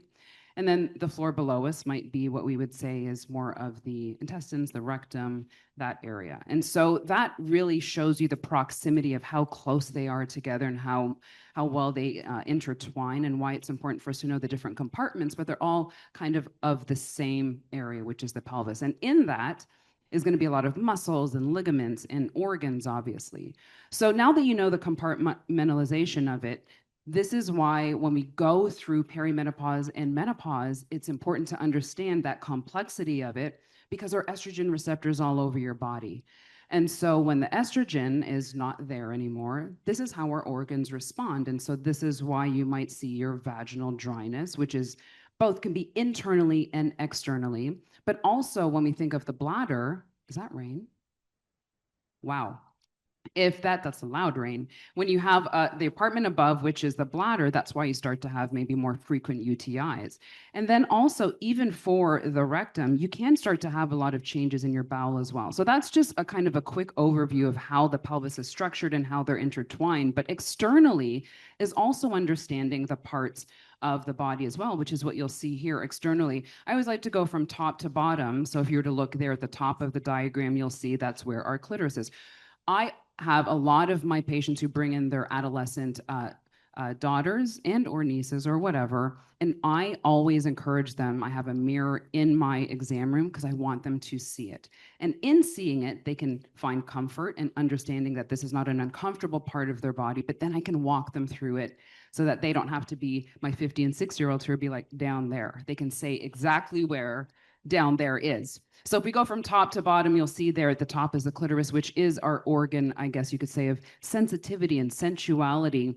But externally, what we see is just a little area, but underneath that, I always say that is kind of the top, and under is like the iceberg. It's kind of like extending with a lot of nerves into the vagina, which is why part of pleasure is not just one area, it's the whole area. And then right below that is what we would say is the urethra. That's where your urine exits, okay? And so then below that is where the vaginal opening is, and this is where we usually, well, when the head of a baby is coming out, usually comes out there. That's where the vagina is. And that's important to understand, because if you ask people, where does a baby come? Some people really don't know that it comes out of the vaginal opening. And so being able to understand from top to bottom, outside and inside, is your responsibility to know that, so you can explore it, so that you know when something is going on, where that exact area is. But this is what we should not feel ashamed about. And for many years and centuries, we have been told to be ashamed of that area. And so I hope that you can at least start with this. Everyone is responsible for taking a mirror out tonight and looking at their vaginas. Yes, you can do it together. You can do it separately. But I really, really encourage you to be the best advocate for yourself, which includes your pelvic system and your pelvic organs. Learn what pleasures you, which is what we'll talk about today. Learn where it is, because then you'll know how to tell someone else where you would like to be pleasured. So enjoy these diagrams. Remember the complexity of the in the room of the vagina, floor above, floor below, and then externally. And there's going to be changes, obviously, as you go through transitions through adolescence, through reproductive years, and your menopause years of what it looks like externally. So do not be scared of your vagina and embrace your body for what it is. Thank you. Thank you. Aren't our bodies amazing? Female bodies are simply amazing. Thank you so much for that. But we know, Dr. Sophocles, that we experience changes to the vaginal and vulval area that don't always feel so amazing. Can you help us define what's really going on here? What is the genitourinary syndrome of menopause, or GSM, and why does it happen? What's shifting hormonally that leads to this change? Sure. So thank you for having all of us here. It's great to be here. When we lose estrogen, and we lose estrogen for many reasons, right? Menopause being the most common, 100% of those of us with a vagina, vulva, and uterus are going to lose that estrogen as long as our ovaries either stop making the estrogen, or we have surgery to remove the ovaries, or we have chemo, or we have an immune-related issue. So there are many reasons why we stop having the estrogen benefit that we have in our lives. When we lose that estrogen, it makes changes in the vagina, but also in the vulva, and also in our entire genitourinary syndrome. So that's why we had to change the name from vaginal atrophy to GSM, genitourinary syndrome of menopause. I was in the room when they changed the name, and it was a bunch of people who said, this is more comprehensive, it's better. And everyone nodded. And then everyone said, how are we going to say that over and over?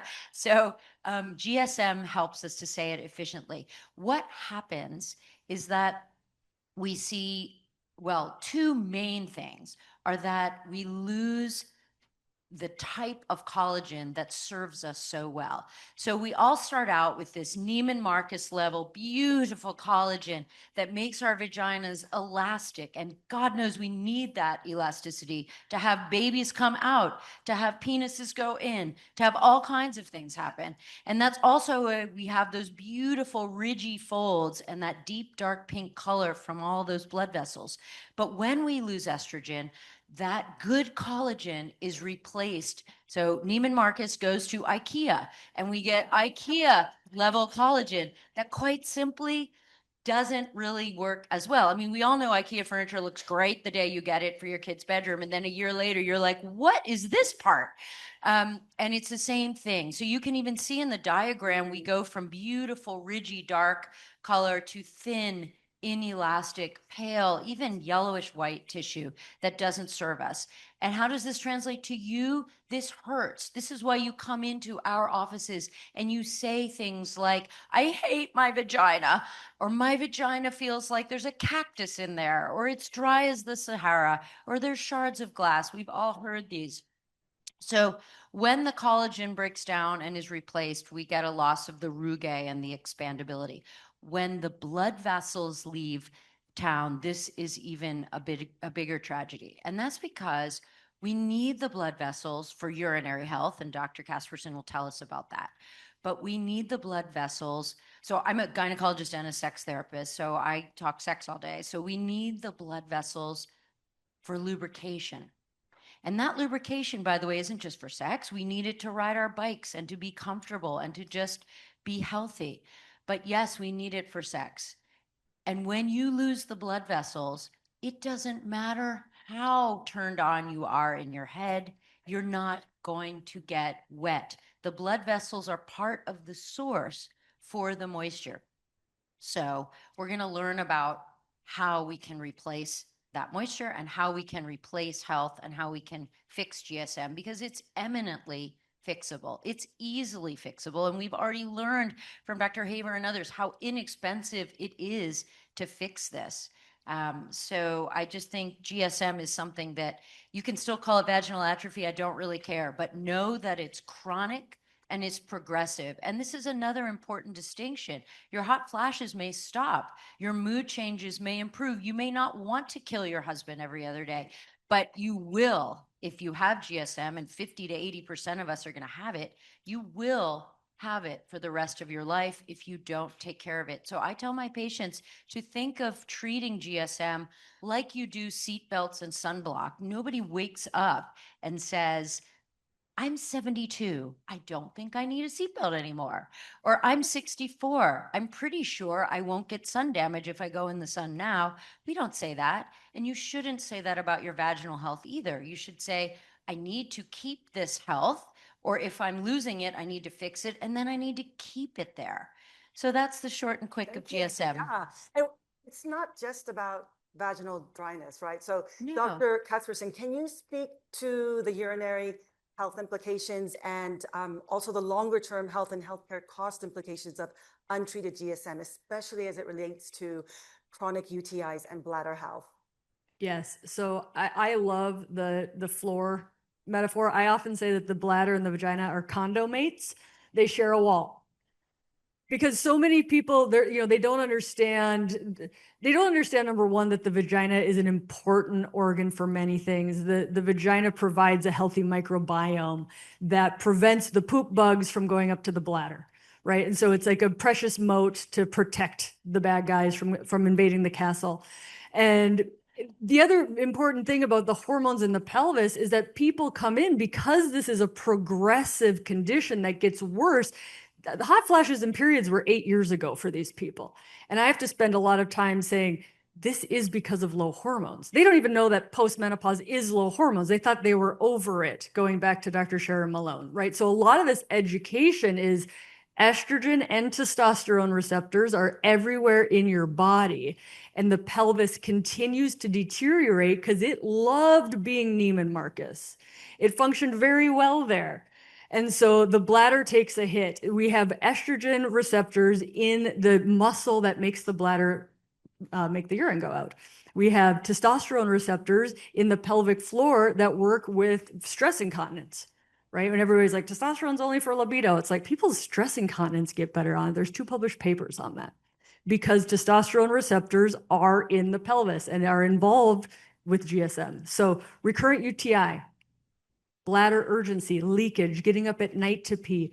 Bladder issues is the #1 reason that women enter nursing homes. Urinary tract infections are the part of GSM that will kill you.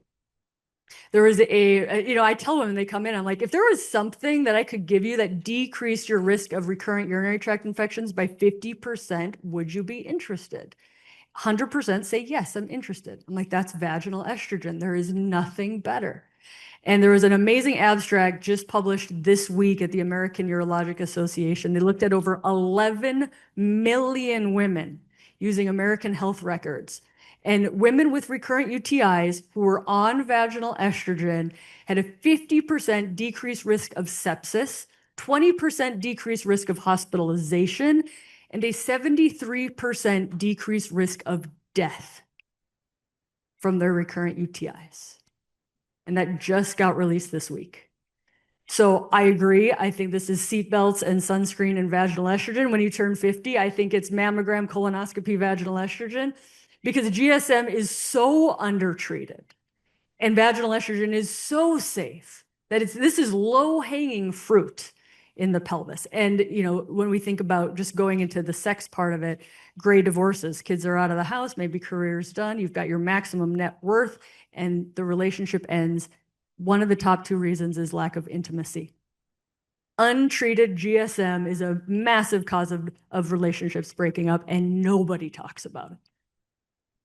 Well, let's talk solutions. At least can we get it back to like Nordstrom's or Zara? Morning, Zara.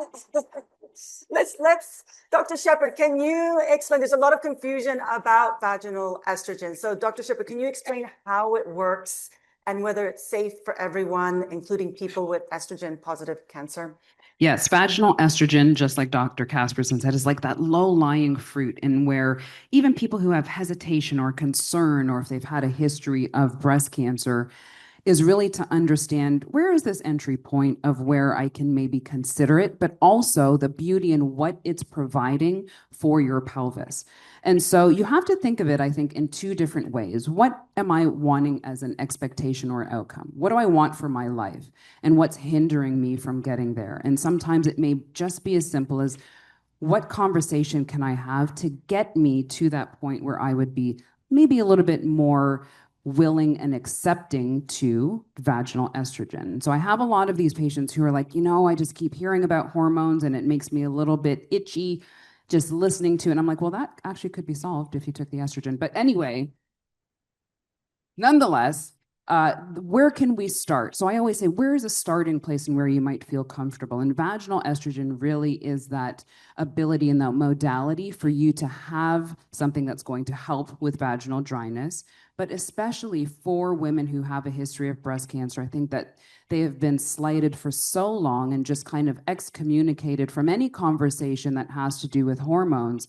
And so when there was a very pivotal paper that was written, I think it was 2023, I think it was end of 2023, about the use of vaginal estrogen in patients who have had a history of breast cancer, and showing that there was no increase in recurrence of breast cancer or mortality, all-cause mortality.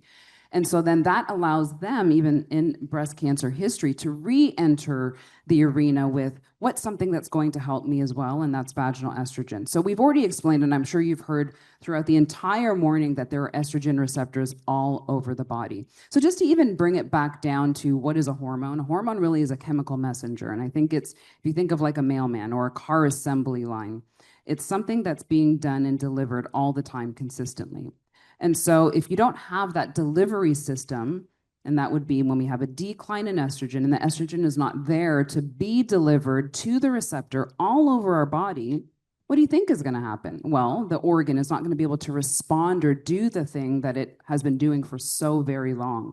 And so that is, again, replicated in the vagina, in the vaginal spaces, in the vaginal tissue, in the vaginal wall, in the bladder, is that the estrogen is declining, but the receptors are like, but we still really do want to use you, but you're not available.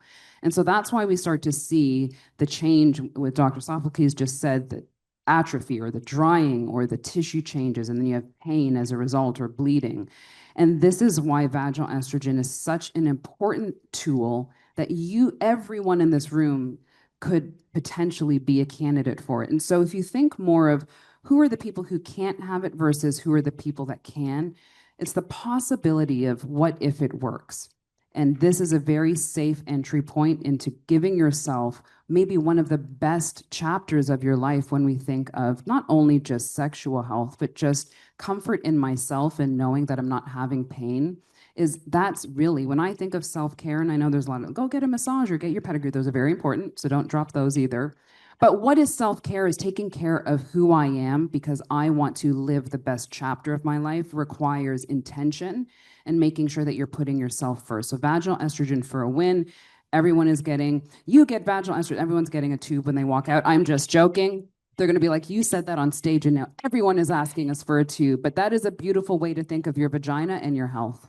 Can you talk to us about the delivery methods? I think there is a slide that addresses the delivery methods. Let's do delivery methods. No, it's not this one. Can you just talk us through the delivery methods? So you mean vaginal estrogen? Yes, yes. Oh, okay. I was like, you want to do all of them? So when we think of vaginal estrogen, is you can have delivery systems. So there are different ways and different management ways in which you can use vaginal estrogen. And so that can be for some people who use it just externally. And then there are some people who use it internally. So remember we went through the anatomy and when we're talking externally, we're talking about our labia and our mons and where the clitoris was, that's where we saw the external part versus internal, which is why I say it's like a tube sock. The tube sock is the internal part of your vagina and the external part is more of your vulva and your labia. And you can use vaginal estrogen on either parts of those. And so whether you use it several times a week versus every day for a week for a certain amount of time, that's where you really need to be intentional with the conversations that you're having with your doctor on what is the issue, why are you there, and why are you considering vaginal estrogen? And then also, what is the modality and what's going to get you to the expectation of what you're looking for as well as the duration. How long is this going to be used for you? Because everybody is different. And I hope that, from the beginning of this morning till the end, everyone understands that I heard Dr. Joseph saying, we cannot keep comparing ourselves to the person beside us and what worked for them and think that that has to work for you as well. And so everyone who goes in for hormone replacement therapy really needs to understand whether it's testosterone, progestin, and estrogen. You have to know that you are there as an individual, and what you walk out with is going to be a completely different setup and template than anyone else who walks in behind you or walked in before you. So please take note of that, because as we're starting to see more of hormone replacement therapy modalities, I believe that we all have an individual need and request and want. So really go in there for yourself. So back to the vaginal estrogen. So how that is delivered, it can be through, I don't know, who's seen when we think of like yeast infection, diflucan, when we have the tubes. So the tube can be the delivery and how you insert that into the vagina, depending on how many times you use it a week. And then externally, you can use that as well, applied with your finger, and or if you have a Q-tip that can be delivered. I always say that it's not a lot that is needed externally. So I always have to tell my patients how much they should be using as well. And I always tell my patients, you have to be willing to explore and be curious. If you don't understand something and you're like, I had a patient, I'll give you a story and why I'm saying this is important, who's like, I'm finished with my tube of vaginal estrogen. I was like, but I just prescribed that last week. Like, I'm not understanding why you're finished with this. And so again, asking those simple questions, she was using it too much and too many times. But again, going back to how should I use it, when should I use it, and asking the question if you feel uncomfortable. Never be ashamed to ask questions on what you're using. Do you want any more answers to I think that? we have the slide there. Oh, Thank you now, so so much. yeah, because this is local yeah, versus systemic. That's why I was asking, because is anyone using vaginal cream orally? I hope not.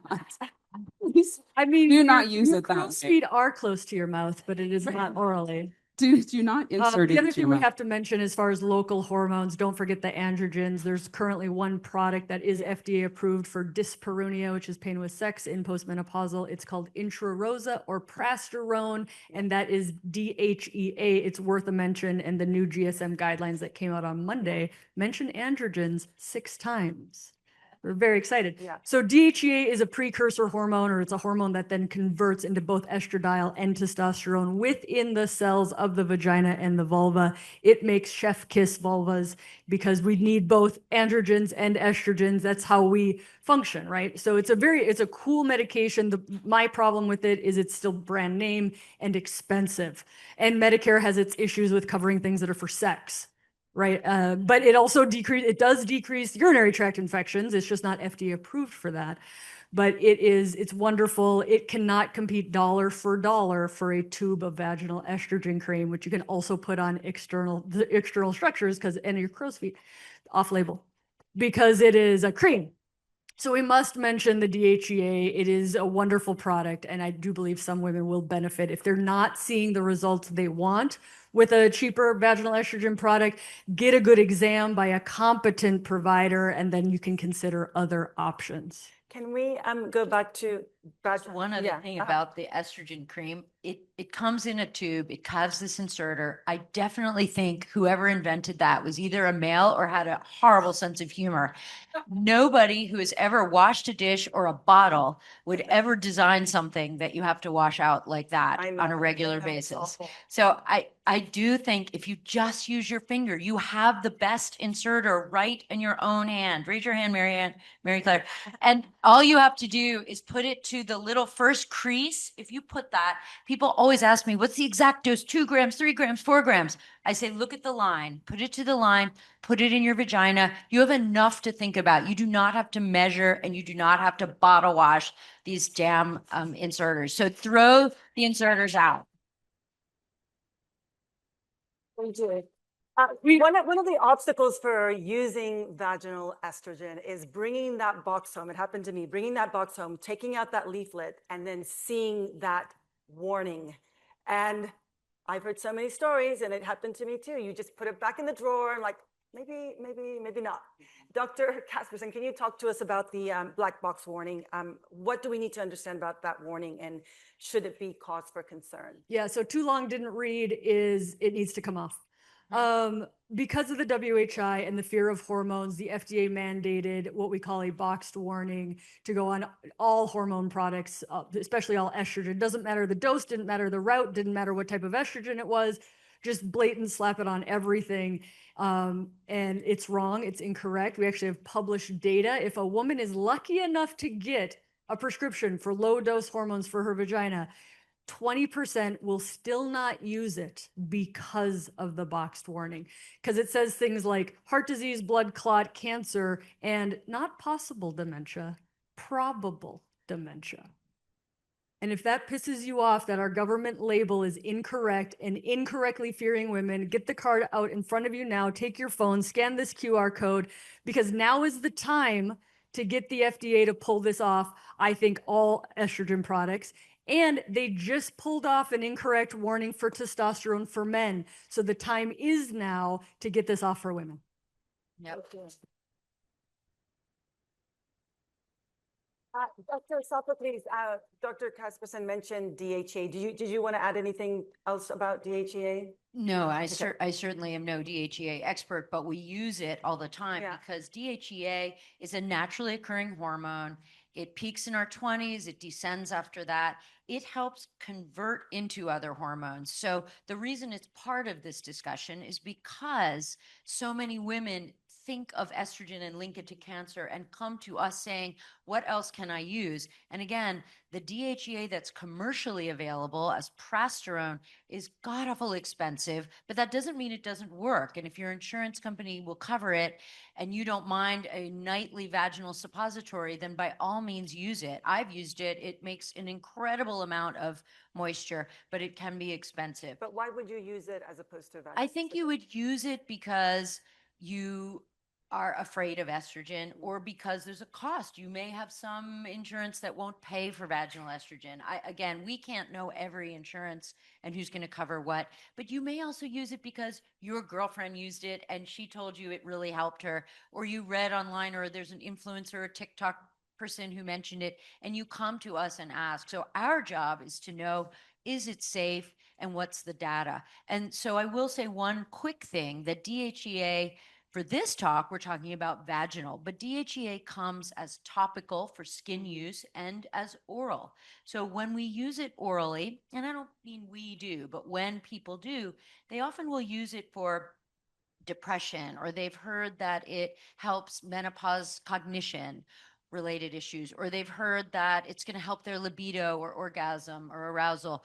The data is pretty mixed on that. So I don't think any of us are going to stand up here, please correct me guys if I'm wrong, and say there is good evidence-based data that oral DHEA is going to solve all these problems. So be very careful about adding one more supplement to your regimen. Where there is a little bit of data on the oral is in building lean muscle mass and reducing fat, but not necessarily muscle strength. So again, before you add one more bottle onto your counter, be aware that I'm not sure oral DHEA is going to be the life changer that you want it to be. And that's all I wanted to add. I would just add to that. I think, when we have these wonderful abilities to be in rooms like this and hear from experts, is the beauty of the blends. I say this all the time and I said it before, it's personalized, and what might help you may not help the person beside you. So all of these beautiful things that you're hearing about today may be just your opportunity to say, you know what, in my life right now, what I'm looking for might need a little bit of this and a little bit of that. And that's going to be different from everyone. But the more that you have to choose from, and knowing the safety profiles, what it helps with, what it may not help with. Yeah, there's a lot of data on DHEA and it may be mixed, but there are some people that really do have benefit from it. So again, that's taking the advocacy and the awareness for yourself to say, I have so much information and I'm going to be curious to figure out what is going to help my specific needs, and then the expectation of what I'm looking for in my life and getting there. So it should be lifelong work. It's never going to be, I'm only using vaginal estrogen. That's the only thing that's going to work for me. It may be an addition of something else, but never give up on yourself and continue to go down that journey of what you want your life to look like. And then speaking of other things that could work, often in the same conversation, we talk or hear about vaginal moisturizers or lubricants. Dr. Shepard, can you talk to us about that? Are they the same? Should we use them in conjunction with vaginal estrogen? Yeah, so vaginal estrogen to me is going to be, when you think of a plant, it's going to be that wonderful fertilizer and that deep rooted part that's going to actually help the organ and the mucosa and the vaginal tissue. And so we've talked a lot about what that looks like later on with decreasing UTIs, with enhancing the ability for you to have pleasurable intercourse and sexual intimacy because it's restoring the tissue. But in addition to that, I always go back to the beauty of the blends. There are some people who use vaginal estrogen but really love lube. Great. Then you should be using lube. Or you have people who are hesitant about starting vaginal estrogen, and they may get to that point in a while. But in the meantime, I'm like, well, how can we still impact your sexual intimacy? And that may be through using lube first until they get comfortable with, you know what, maybe I'm going to add now vaginal estrogen to my regimen. And so I always advocate for lube, because the other part of that is there are a lot of people who have maybe had sexual trauma in the past. So maybe it's not even a purely estrogen issue, but now the brain has created the obstacle to why they're not experiencing intimacy the way they want to, or maybe they're not enjoying their partner. So the brain really comes into that. And if you are not using lube, then sometimes even just the entry portion of intercourse can be harmful, because now it's an issue of things that you have in your past or in your mind, or maybe you're just preoccupied. So the thing is really to explore everything that's available. Again, looking at it from a safety issue, what you're looking for, the ability to use more than one modality at a time. And maybe if you're not with a partner and you're using a vibrator, then lube is great as well. So I don't think, I say this often, that when we think of women's health, especially in the sexual health space, society has only given us two choices: either you're a nun or a whore. I'm like, well, that doesn't really give us a lot of gray area. What if I am a little bit of a whore and sometimes I'm not? Like, I just don't understand why you only have two choices. And so I think that we have been given like this indication, well, if you're on that side and you're using lube and I don't know, then maybe you're on that end. I'm like, no, everyone can use lube carefully and safely and judiciously as well. So moisturizers and serums for the face, and that sunscreen. Oh, it should be what? Vaginal moisturizers. I mean, I Yes. think we don't want to forget that there's something between lube and estrogen. Yeah, Vaginal and I meant moisturizer- to comment that as well. Yeah, That, you are can rely twice a on that. week. They contain hyaluronic acid, and it works well because I tell patients it robs Peter to pay Paul, but that's not a bad thing. It's pulling moisture from behind the walls of the vagina. Remember the earlier picture, and we talked about the accordion and all the blood vessels. If you have those blood vessels, you have more moisture to pull. But vaginal moisturizers, remember, they're not lube. You're not using them in the moment. You're using them Monday and Thursday to provide moisture during the week. Do they work? Yes. Do they correct blood vessels and collagen and take you back to Neiman Marcus? No. But they work, and their cost is their cost. I mean, we spend money on other stuff. So sadly, they're not covered by insurance. You have to buy them. But I think that, you spend money on lots of stuff, and certainly vaginal comfort is something else to treat yourself to. But just remember that neither lubricants nor moisturizers are fixing the cells like vaginal estrogen. They're just Band-Aids, but they're wonderful Band-Aids. And I also think we have to destigmatize lube. Lube is for every age. Lube is for a 20-year-old, a 40-year-old, a 60 and 80-year-old, or like my father-in-law's new girlfriend at 89 who just asked me for lube the other day. That was awkward, really more for me than her, believe it or not. Thank you so much. And what about testosterone, Dr. Casperson? It's showing up more and more in menopause care. What role does it play in women's sexual wellness? Yeah, so shift a second. We've been talking about local pelvic hormones. Where we're shifting right now is systemic testosterone, meaning it's a product that's dosed, that it goes in your bloodstream to multiple places. So much less data on pelvic testosterone. We're talking systemic testosterone now. Where's our biggest sex organ?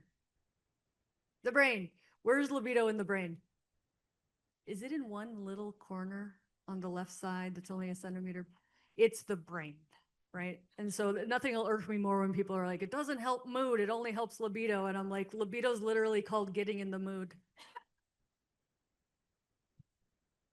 So these are, if I had my way and I could rename sex hormones, I would rename them neurosteroid hormones or neurohormones, because these are brain and neurologic hormones. They're just messengers. They're not bad things.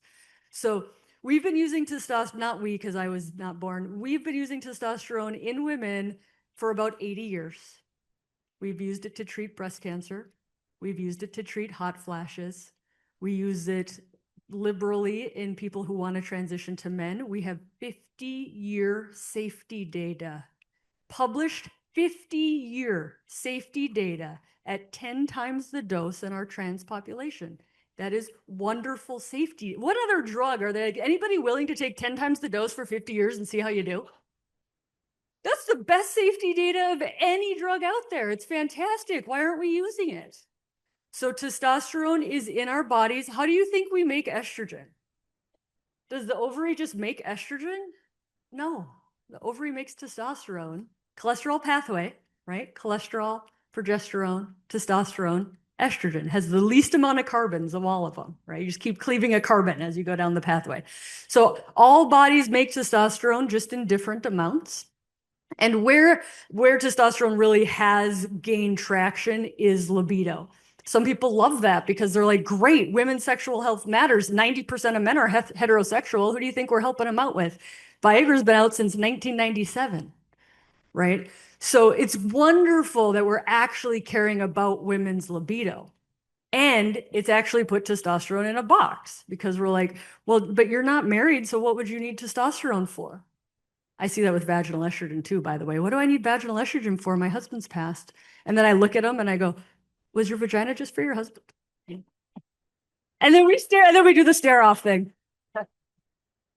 Your vagina is a microbiome world that protects your bladder and blah, blah, blah. It didn't die, right, when the boyfriend left. So some people think it died. So the other amazing thing, just to focus on testosterone and sexual health, because there's a whole world, remember, hormone receptors are everywhere. Testosterone helps clitoral blood flow. They've done a study. They put people on testosterone. They took an ultrasound that measures blood flow and put it on their clitoris artery, and blood flow goes up, right? So it's arousal, it's libido, it's orgasm. You take a woman who hadn't been on testosterone, you put her on, they're like, orgasms are just easier. It's like, it doesn't take so long to climb the mountain, right? So all domains, distress about their sex life goes down when women are on testosterone. It's all domains measured in sexuality except for pain. Testosterone doesn't work as well for pain, but we have other things for pain. But all domains of female sexuality is improved with testosterone. So even the people who are like, it's only for libido, well, and all the other domains of sexuality, right? It's not just libido. Is why do you enjoy sex? Just because of my libido. Like, no, there's orgasm, there's arousal. Like the whole point leading up to the orgasm. Nobody talks about that part. That's the best part in many people's opinions, right? So it's all domains of sexuality. We do not have an FDA approved dose. Companies have gone up to the FDA twice. One was right after the Women's Health Initiative, so that's bad timing. We have excellent safety data, efficacy, and it's going to happen. We have people working on this, I promise. Right now, the data we do have in both the UK and the United States, the amount of women taking a testosterone product is equivalent to the amount of men taking a testosterone product. Wow. Just, it's insurance doesn't cover it. It's not FDA approved. We have to mess around with our dosing because we don't have a standard dosing. And women are being pushed to the highest dose because of the lack of access that they do have. So I'm very excited for an FDA approved dose because it will legitimize what we have been doing for 80 years. Thank you. I know we have a long list of questions already in the queue for testosterone, so we'll be talking more about it a little bit later. But let's move on to the pelvic floor. We haven't talked about that yet. It plays a huge role in both urinary and sexual health. Dr. Sophocles, what can pelvic floor therapy offer for things like painful sex, leaking, or UTIs? Okay, so I kind of don't want to take extra time because there's so much good testosterone stuff, but I'll do the pelvic floor because it merits some time for sure. So pelvic floor physical therapy which is done by a pelvic floor physical therapist, is a wonderful adjunct to what we all do when we're trying to help women with their genitourinary sexual issues. These are by and large women who actually, it's a very physical job. It's not just listening. They are going to get a glove on, they are going to get lube on, and they are going to get in there in a good, gentle, respectful way to try to help assess what pelvic floor muscles are too tight, what are overstretched, where is there laxity, how is your posture, how do your hips and your stance, how does that affect how you function and how you have pelvic pain and why you have sexual pain and why you might have urinary or fecal or gas leakage. All of those things and more are in the wheelhouse of a pelvic floor physical therapist. So we use them regularly. The bad news is you tend to have to go in person, and it might be covered or it might cost money, but sometimes there is no gain without some pain. So I think all I want to say is that we use them, that what they do, they'll often do biofeedback, they'll do desensitization, which is a fancy term for using silicone little penises called vaginal trainers or dilators to help you if you have vaginismus, one of those cringy words. Vaginismus, everybody knows. Raise your hand. What's vaginismus? Anybody? Everybody know what it is? A bunch of hands go up. It's basically the involuntary tightening of the pelvic floor muscles when we insert something. It's very common, and they can help us with that. They can also help us with pelvic pain, whether it's from surgical scarring, trauma, bad episiotomy, something like that. I could spend an hour talking with Dr. Casperson about how they can help us with bladder issues and leakage and fecal leakage and all kinds of stuff. But know that they're very important. And if your clinician isn't suggesting that be part of a multidisciplinary approach, you might want to just preemptively ask, advocate for yourself and say, you know, I've had this pain for a while, and the vaginal estrogen on my perineum helped me 20%, but I still can't really sit comfortably or have sex. They should be mentioning that. And if they're not, you know, you can find someone who will. And speaking of gains, there's this term, use it or lose it. Oh, God. Is there any truth to that, Dr. Sophocles? So I have to say, I don't want to be Debbie Downer, but I actually don't like that term, use it or lose it. Yeah. Okay. I don't like it because it implies that we as women, we have to stay in some sort of sexy, perfect, physical, sexual shape like all our lives. And like you were saying, we have to, you know, nun or whore. We also are expected to stay beautiful, stay thin, stay sharp, stay vibrant.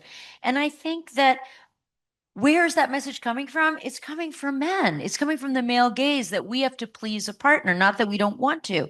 But I want to remind you all that we don't owe a partner this, that we have a right to define sex on our terms and pleasure on our terms. We have a right to pleasure, for sure. That's in my TED Talk, I think, the Bill of Sexual Rights or something. But this may not be pleasure from penile penetration. Penis and vagina sex may not be what gives us the most pleasure.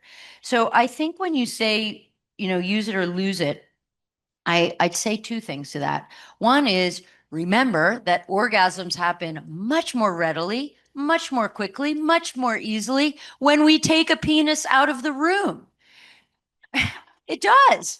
It happens better for lesbians, much more easily in lesbian sex, much more easily with self-love. I'm not crapping on penis and vagina sex. I love it myself, but don't give yourself the pressure that you have to use it or lose it, first of all. Second of all, using it doesn't have to be a penis. I think masturbation or self-love, another one of those cringy terms that so many women were taught not to talk about, is something that can help you to enjoy pleasure with your partner. So I think use it or lose it can refer to the fact that you don't have to use it with a penis. You can use it with red light therapy. You can use it with a vibrator. But also that you give yourself grace. You don't have to use it, and you're not going to lose it. Okay. So I guess that's how I feel feel. Not very. Okay. Okay. I just wanted to add one more thing about and I love that last part. You're not going to lose it if you don't use it, but it's nice to use it though, I will say. But you're not going to. Well, sex is bigger than a penis and a vagina. Absolutely. I think that we've typecast it. But about the pelvic physical therapist, I just wanted to make one quick point on that because it is ever so important that knowledge is power. So knowing more about your pelvis and why certain things happen is very important. And that's why we have a pelvic physical therapist in our practice, because many times I can see that something's going on, but my expertise can be extended with someone who knows so much more than me. And I agree with you. Some of the obstacles sometimes is you have to go in person, but now the beauty of technology is where we see that we have devices such as the LV, and other devices as well, Parafit, where then you can use biofeedback through an app and do that at home. So that's the maintenance portion. And so you have the ability to see the expert, get the knowledge base, and then have the curiosity of how it's maybe obstructing your personal health and your physical health, but then using technology for maintenance and increasing and improving your pelvic health over a certain amount of time, because it's not an overnight project. This is something that for years had a lot of wear and tear and pregnancies, or whether it was activities, and just actually loss of estrogen itself plays a part in how your pelvis starts to decrease as far as its vitality over time. So take that time for yourself to understand your pelvis, do the work that's necessary, and then maintain.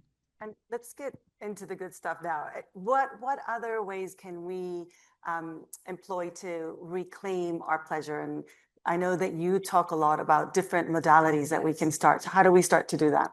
One of the ways that you can do that is inward look, is look into self-awareness. What you were taught, a lot of what we were taught about sexuality and intimacy is very, very tied around what's the word? I say it all the time. What is it? Shame, stigma. But what's the other one? Patriarchy. Thank you. I was like, there is a word that I use every time. Throw that out. I might be wrong. I was like, thank you. I knew it was there. So patriarchy, shame, guilt.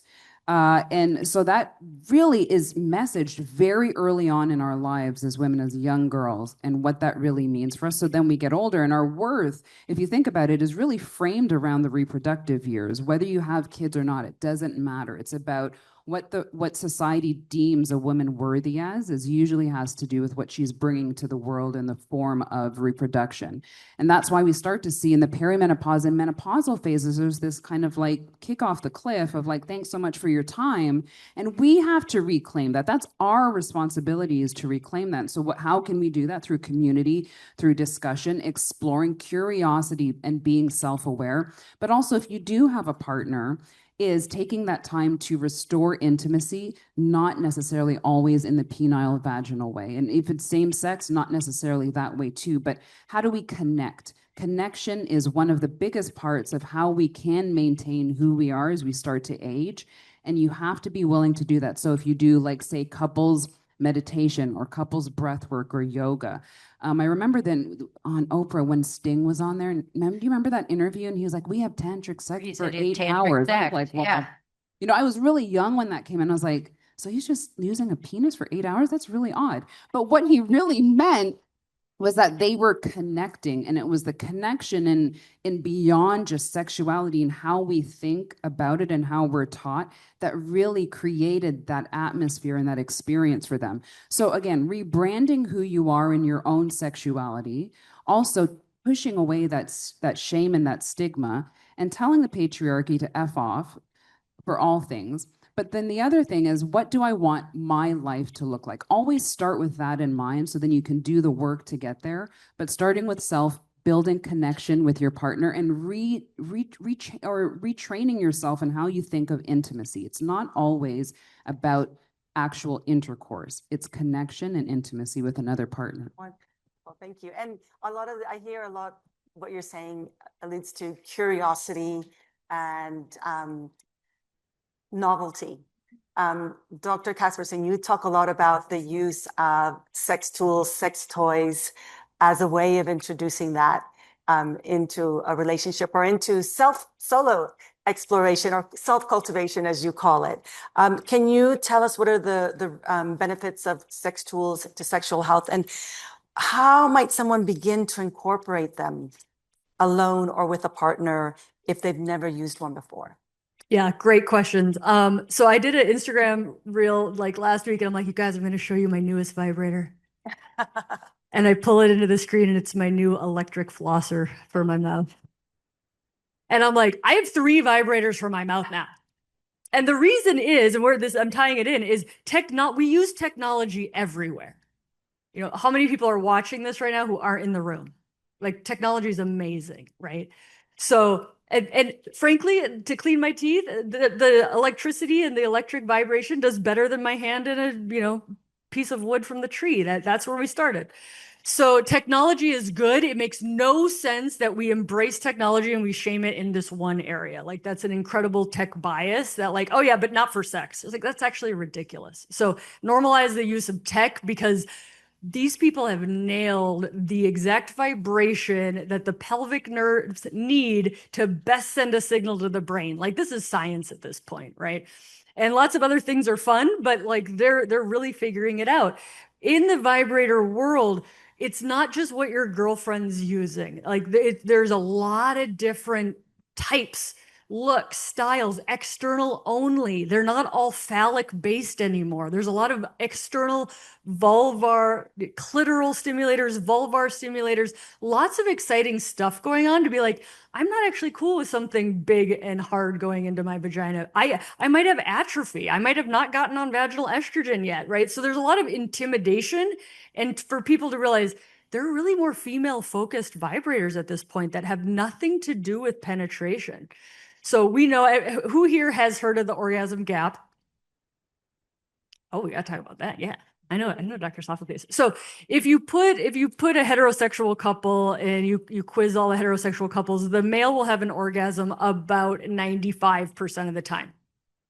He's partnered with the person who has the least amount of orgasms. That's the heterosexual female. She has an orgasm about 65% of the time, and that's in a loving partnered relationship. That's as good as it gets. Hookup sex in college, don't get me started, it's about 7%. I don't recommend hookup college for the heterosexual female. So vibrate, we want to have fun at the party, right? And if you're not having an orgasm, we can have a long debate of if that's the end all be all, but orgasm is a marker of pleasure. The more you have fun at the party, the more you actually want to go to the party. I can't make you like mushy broccoli and raw chicken. Like, it's not a great meal, right? So vibrators really do help in pleasure, arousal. And I agree with you 1,000,000%. I hate the use it or lose it. And what do you do when you have a sore back? What do you do when you have a sore shoulder? You rub it. Why? Because it brings in blood flow. What do vibrators do? They bring in blood flow. We know our blood flow goes down because our hormones have gone down. And just with aging, let alone comorbidities. So where there is a sliver of truth, there is some published data that doctors are doing on vibration. We call it in the medical world, we call it vibration therapy. External vibration only. These women did not put anything in their vagina. And their pain got better, their sexual health got better. So we are really kind of we're going to medicalize sex, right? Of like, it actually, you can say this, we've got science on our side now. These are useful tools. They're not in the back corner in a shady part of town in the store you have to go to. There's great high quality products that really do make a difference. The only problem is you go late to work a lot of days in the morning. And so,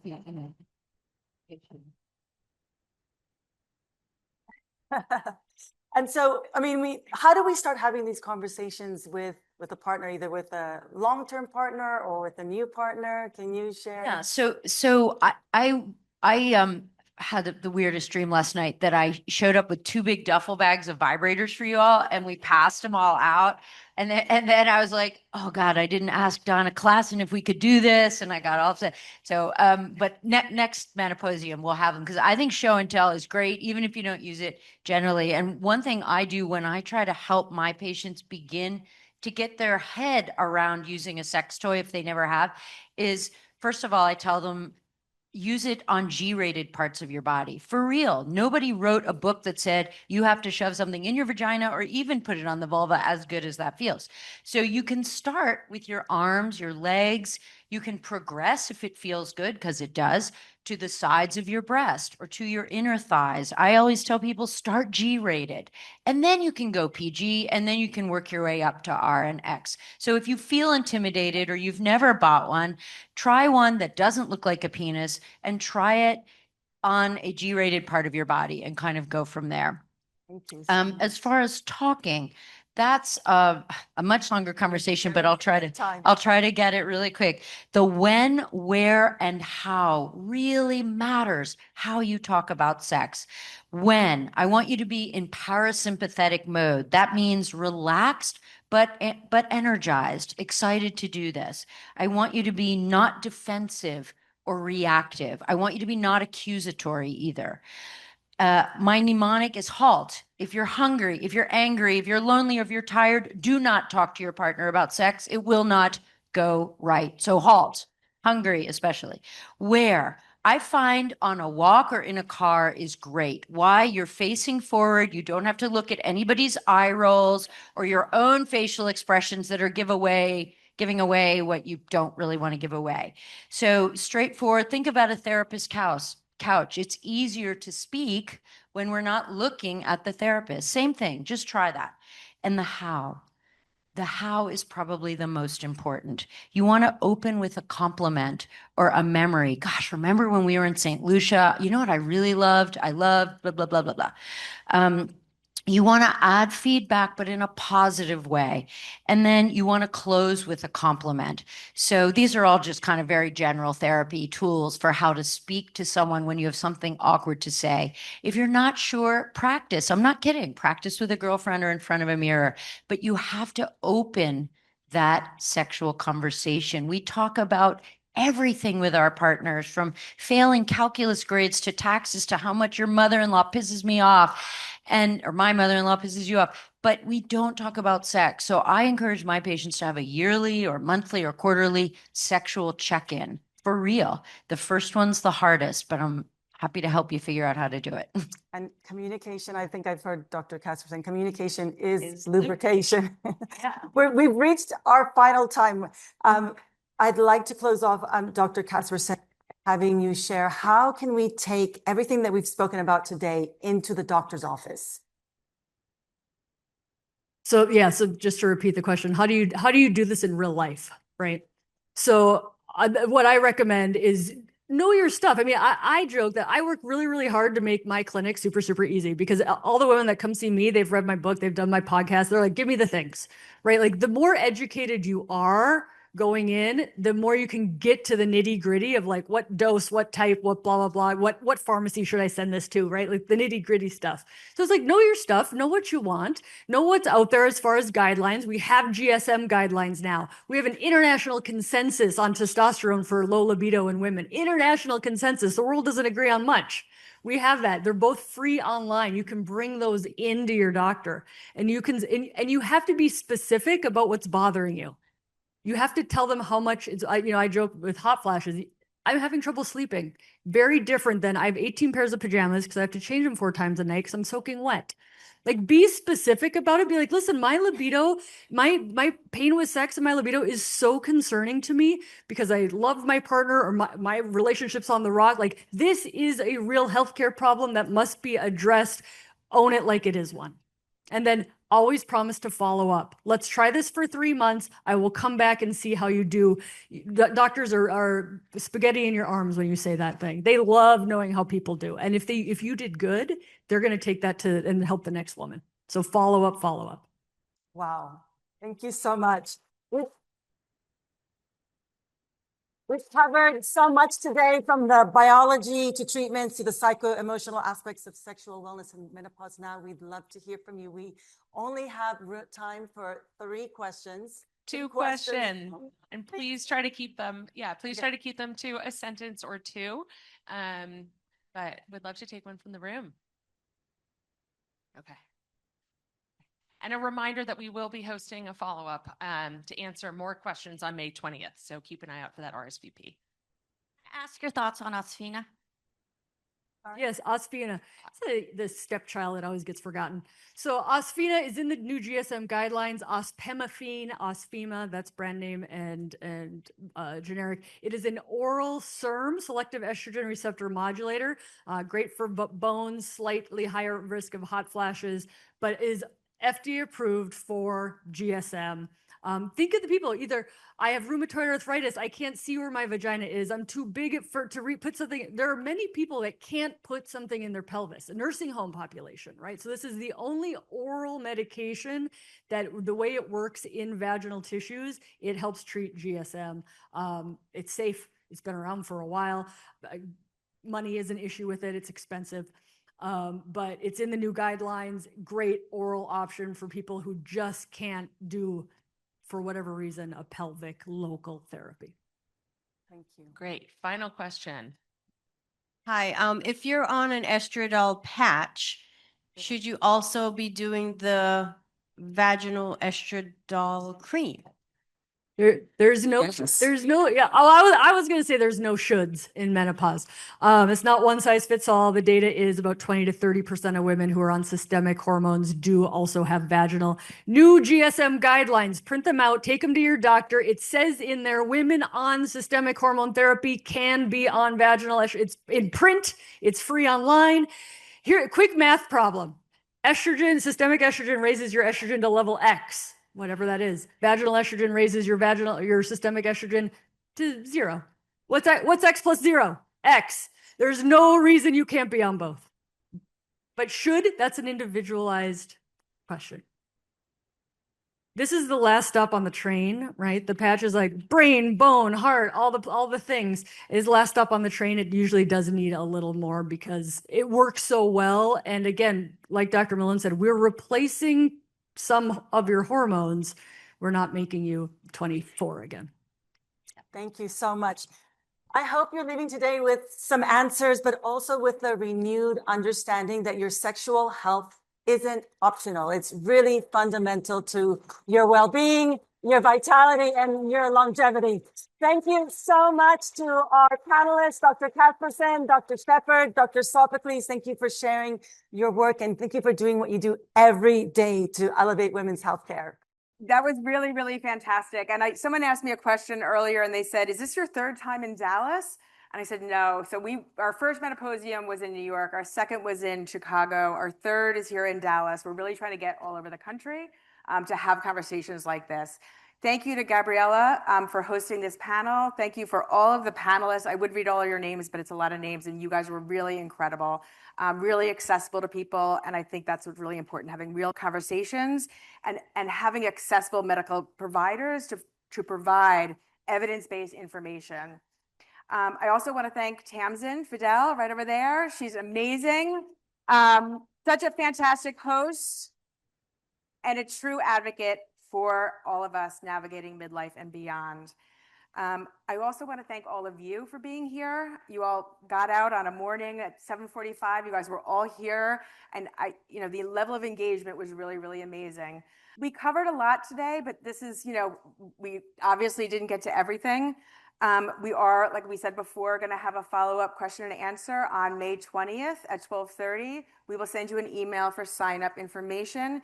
And just remember that we have over 30 menopause talks with lots of different providers, including a lot of the doctors in this today that were here today. And so you can also go back and watch some of those. We should have launched a survey on Slido. Please, we want your feedback. We want feedback on how we can do this better, what other menopause talks, what other topics you want to learn more about. So please, if you can answer that, we'll also send you that in our follow-up email. Thank you to our sponsors and partners again. We really couldn't have done this without you. And before we wrap up, I just want to thank the Let's Talk Menopause team. So I'm going to ask first Samara Daly to raise her hand. Right there in the back. Thank you, Samara. Samara is an amazing partner, and I'm really proud of what we've done together, starting this 4 or 5 years ago. I can't even remember how long. So thank you so much, and we're going to continue doing the work together. Maria Capozzi, where are you, Marie? She's right back over there. Marie made this event happen. Let me just tell you, she is our COO, and I believe that this was incredibly organized for 250 people, and that's a lot of work to do. And so thank you so much, Marie. You're awesome, really incredible. Thank you, Marie. And Stacy Geller, where are you, Stacy? Stacy's right over there. So does everyone like our branding? Do you guys like our website? Do you like all the things that we put out on social media? Well, that is our wonderful creative director, Stacy Geller. So thank you so much, Stacy. Ada Moses, way back over there in the back. She worked with a lot of the panelists. She's someone I've known for a while. She came to us from Chicago, from Northwestern. She's getting her PhD, and in between, she's been helping us organize this. So thank you so much, Ada. You're awesome. Alessandra Henderson, right over there in the back. She's the one going around answering questions. Alessandra just recently joined Let's Talk Menopause from Electra Health, and we're just so grateful to have you. And just in the last couple of months, the value that you've added to Let's Talk Menopause is really incredible. So thank you. We also want to thank Kristen Kluth, who also made all those bags happen. And she also works on our podcast. Kristen, where are you? Kirsten, I'm sorry. Kirsten. I don't think she's here. So anyway, she did that. And Manny Obisi Orlu also joined us from Northwestern in the middle of their PhD. Again, want to thank Gabby Natali, Gabrielle Espinoza, Katie Fogarty, Julie Gordon-White, and Martha Rabinowitz, and others. So thank you so much to everyone who made this happen. So let's give everyone a round of applause. Thank you so much. We all have a lot to think about and to do. I have some final actions for you all to do. As we wrap up, this is what you can do. Everyone can write a letter to the FDA. You can go to our website, do that QR code, and write a letter. It's very easy for you to do, okay? Get 3 other people to do that as well, okay? And listen to our podcast is the second thing, and spread the word about that. And then share our website and share about Let's Talk Menopause. We are one of the only nonprofits in this space, and we need your support. So please, share information about us. That would be really helpful. And follow us on social media. So thank you so much for everyone for being here. We really appreciate it, and we hope you enjoyed today.